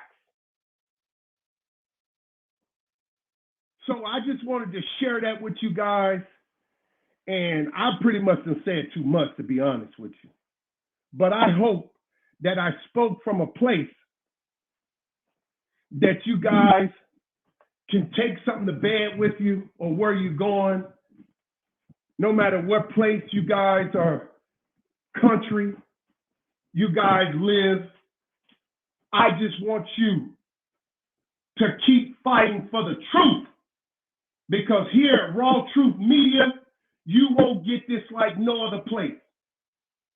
And I try to stay out of my ego. I'm speaking from my heart. But their lies where the truth come from, if that is your quality, if that is what you stand on. So I'm standing on my truth. You know, like people say, stand on your square. I'm standing on my truth. And I want everyone in the chat to know that every time you speak, God speaks. If you can remember that, your life will instantly change. Facts indeed. Go ahead, Coach. Thank you, my Go brother, ahead, so Coach. much. You know what I mean? I'm You know, sorry. because that, no. Hey, thank y'all for letting me come on here, man. Hey, Yes, sir. you in there speaking, man. I'm about to roll out. Thank you, Timothy. We I got appreciate it. Thank you, brother. but about to come check y'all out again, man. All right. Hey, After hey, the next listen. game. Hey, listen. My mother's from north of Shreveport. My people all down there. Okay. Yeah, so I know a little bit. I'm way in the bottom, man. All the way in the bottom. Okay, facts. I've been down that way. Hey, peace and blessings to you, my brother, and until Peace, till next brother. time. Peace. Peace out, man. Thank y'all for having me on here. Y'all have a good night, man. It's Thank our you pleasure, thank man. you for coming on, and we'll see you until next time. Appreciate you so much. Yes, sir. Blessings. And tell them boys to stay in their lane.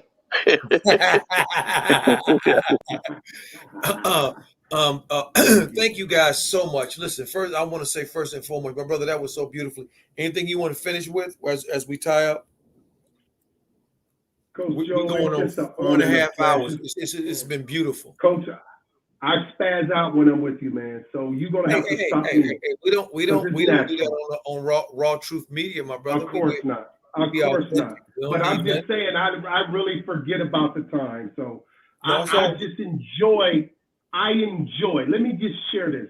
I enjoy with pure pleasure talking about a subject that is dear to our heart, that inspire many people.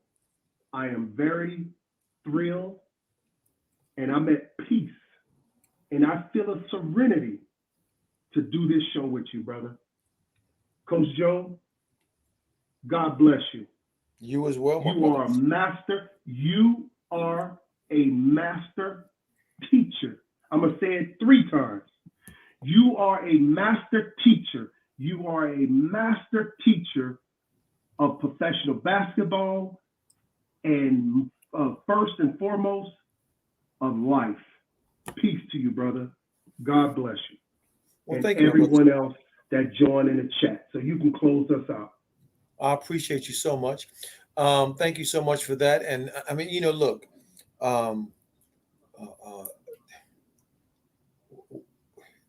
what you did today and what you shared with us today, that aspect of you that the Most High has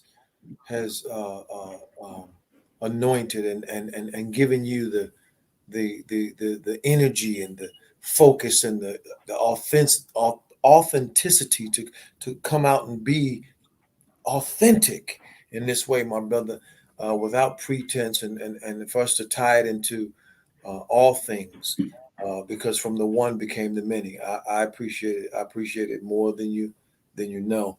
DJ, thank you so much, my brother. As we always, you know, for what you do, thank you, DJ. Brother, to keep us going. I can't even tell you how grateful I am for what you do. I mean, because the family has to know this. We're going on 4.5, and you've been working as well and keeping everything going and keeping us up. And I appreciate it so greatly here that we can keep this message out here that Ubuntu. Because of me, you are. Because of you, I am. We are one. Have a great and a blessed evening. Till next time, family. I think we'll be up in a couple days for Sunday, right? Look it up, Coach. Look it up. Yeah, Give it to him. What is it? Yeah, let me Sunday, see. Right? Sunday. I think it's Sunday. Yes. Let me see here. Oklahoma City. So, family, while he's looking for that, so we don't have any dead air. Atlanta. Yeah, we got Atlanta. We got Atlanta on the 23rd. So that's Sunday. So that'll be wonderful because we have an opportunity there to see Melo against Trae Young. I love when they play Atlanta. I love it. So you family, have a great evening. Until next time. Peace, love, and blessings. Good night.